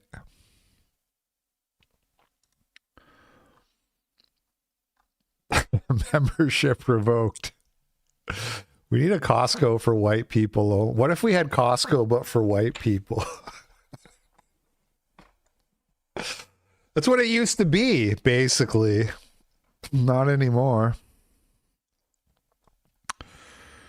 Senseless. PCPD reveals deadly shooting was a result of mistaken identity. Tonight, an update in a Panama City murder that left one woman dead. Police are calling it a case of mistaken identity. News Channel 7's Emily Clegg was at a press conference with the Panama City Police Department this morning. She joins us now in studio. Emily, tell us what they were saying today. The Panama City Police Department responded to reports of shots fired near Jinx Avenue at 7:30 Tuesday night. They say that's when they found the victim dead in her car. Now, 3 people have been arrested in connection to this murder. I want to express our deepest condolences to the family, friends, and co-workers of Tammy Chambers. Tammy's life was taken in a senseless and heartbreaking act of violence. Panama City Police Chief Mark Smith is calling the murder of 57-year-old Tammy Chambers a heinous crime. He says Chambers was in her car leaving work when she was shot multiple times. At the time of the attack, Tammy was on her phone with her husband discussing dinner plans for the evening. Tragically, her husband heard the entire encounter that she had with this incident. So this is a white woman. They haven't shown her picture yet, but spoiler alert, she's white. On the phone with her husband, making dinner plans. Group of black youths show up and shoot her, and the husband's on the phone the whole time. He heard her take her last breaths. According to police, this is a case of mistaken identity. They were set to engage with a physical confrontation with another individual. Accidentally murdered the wrong person. Have you ever wondered what a 85 IQ looks like? It's when you accidentally murder the wrong person. Individual. They felt that that individual might bring a firearm to the confrontation, and so Sutton brought a gun to the confrontation and chose to just immediately approach a vehicle that he assumed was occupied by the individual that they were beefing with, and fired multiple rounds into that vehicle. Police arrested 2 teens for murder, 16-year-old Uriah Armstead and 18-year-old Davion Sutton. According to police, the pair met while serving time for other crimes. They say it was Sutton who fired the shots. I believe 11 days ago from today, he entered the realm of probation after serving a short stint of 3 years in the Department of Correction for 3 counts of attempted murder. Pause. 3 counts of attempted murder. 3 years in jail for 3 counts of attempted murder. 3 years, so that's 1 year for you. You try to kill somebody, that's 1 year in jail? Okay. He gets out of jail. 11 days later, murders an innocent white woman because he thinks that the car belongs to some other guy that he's beefing with. 11 days out of jail. Armstead's mother, 33-year-old Kamala Armstead, was also arrested in connection to the murder. She's charged with accessory after the fact. She knew what her son and the Davion Sutton had done, and she assisted in the destruction of evidence as well as helping to hide and conceal the fact that the crime had occurred. And the mom tries to help him cover up the crime and get away with murdering an innocent woman. This is the difference between white people and black people. That Tyler Robinson's dad immediately turned his son in. Chief Smith says Panama City Police are committed to seeking justice for Tammy Chambers. He also says the family wants to thank the community for all their support and prayers. Jess, Barry. Thanks, Emily. And Chief Smith also thanked the community for their help. Man charged in deadly Mattapan stabbing had prior case dropped. Tristan Chase sent $20 breaking news they released a song call. What's the problem there? What's the problem with your friend? I need to know. He ripped her face off. He ripped her face off? He tried to attack me. Please, okay, hurry. I need you to calm down a little bit. They're on the way. Please, hurry up. He's killing my girlfriend. 241 Rock Raymond Road. They're saying someone has a gun and trying to kill somebody. Hurry up. They're on the way, but I need you to give me more information. Who's doing this? guns! Who has the guns? Now bring the guns!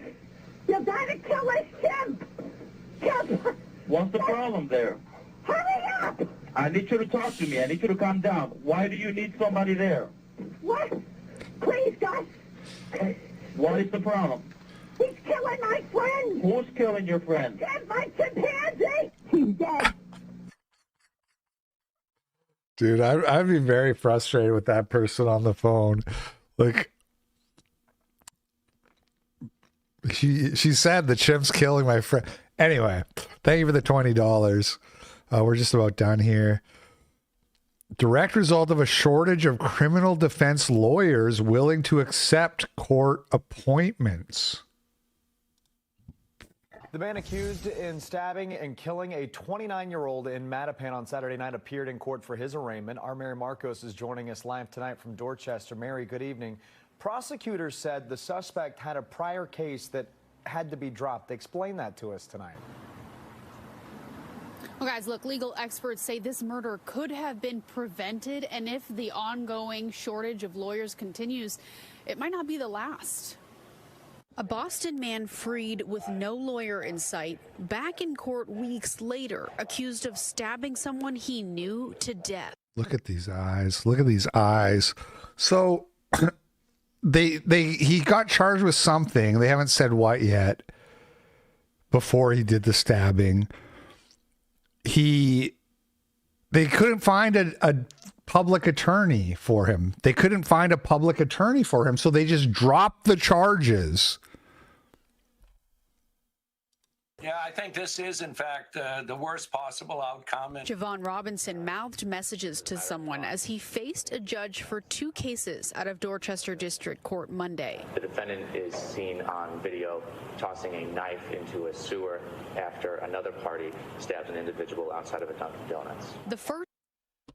Okay, so his first crime was hiding the murder weapon that his Dunkin' Donuts, dude. So he's at Dunkin' Donuts with a friend. His friend stabs somebody and he hides the murder weapon. He gets arrested and charged, and then they can't find a public attorney and they just drop the charges. That's so fucked up, dude. Meanwhile, they couldn't find a public attorney in like a month and they dropped the charge. This was like a month ago. Meanwhile, I get sued. I file a motion to dismiss, and it'll be 3 years in March that I'm waiting for the judge to rule on my motion to dismiss in my lawsuit. First involves a dangerous weapon connected to a stabbing in August, but those charges were dropped nearly a month ago because the court couldn't get him a lawyer in time. Then those charges can't go to trial.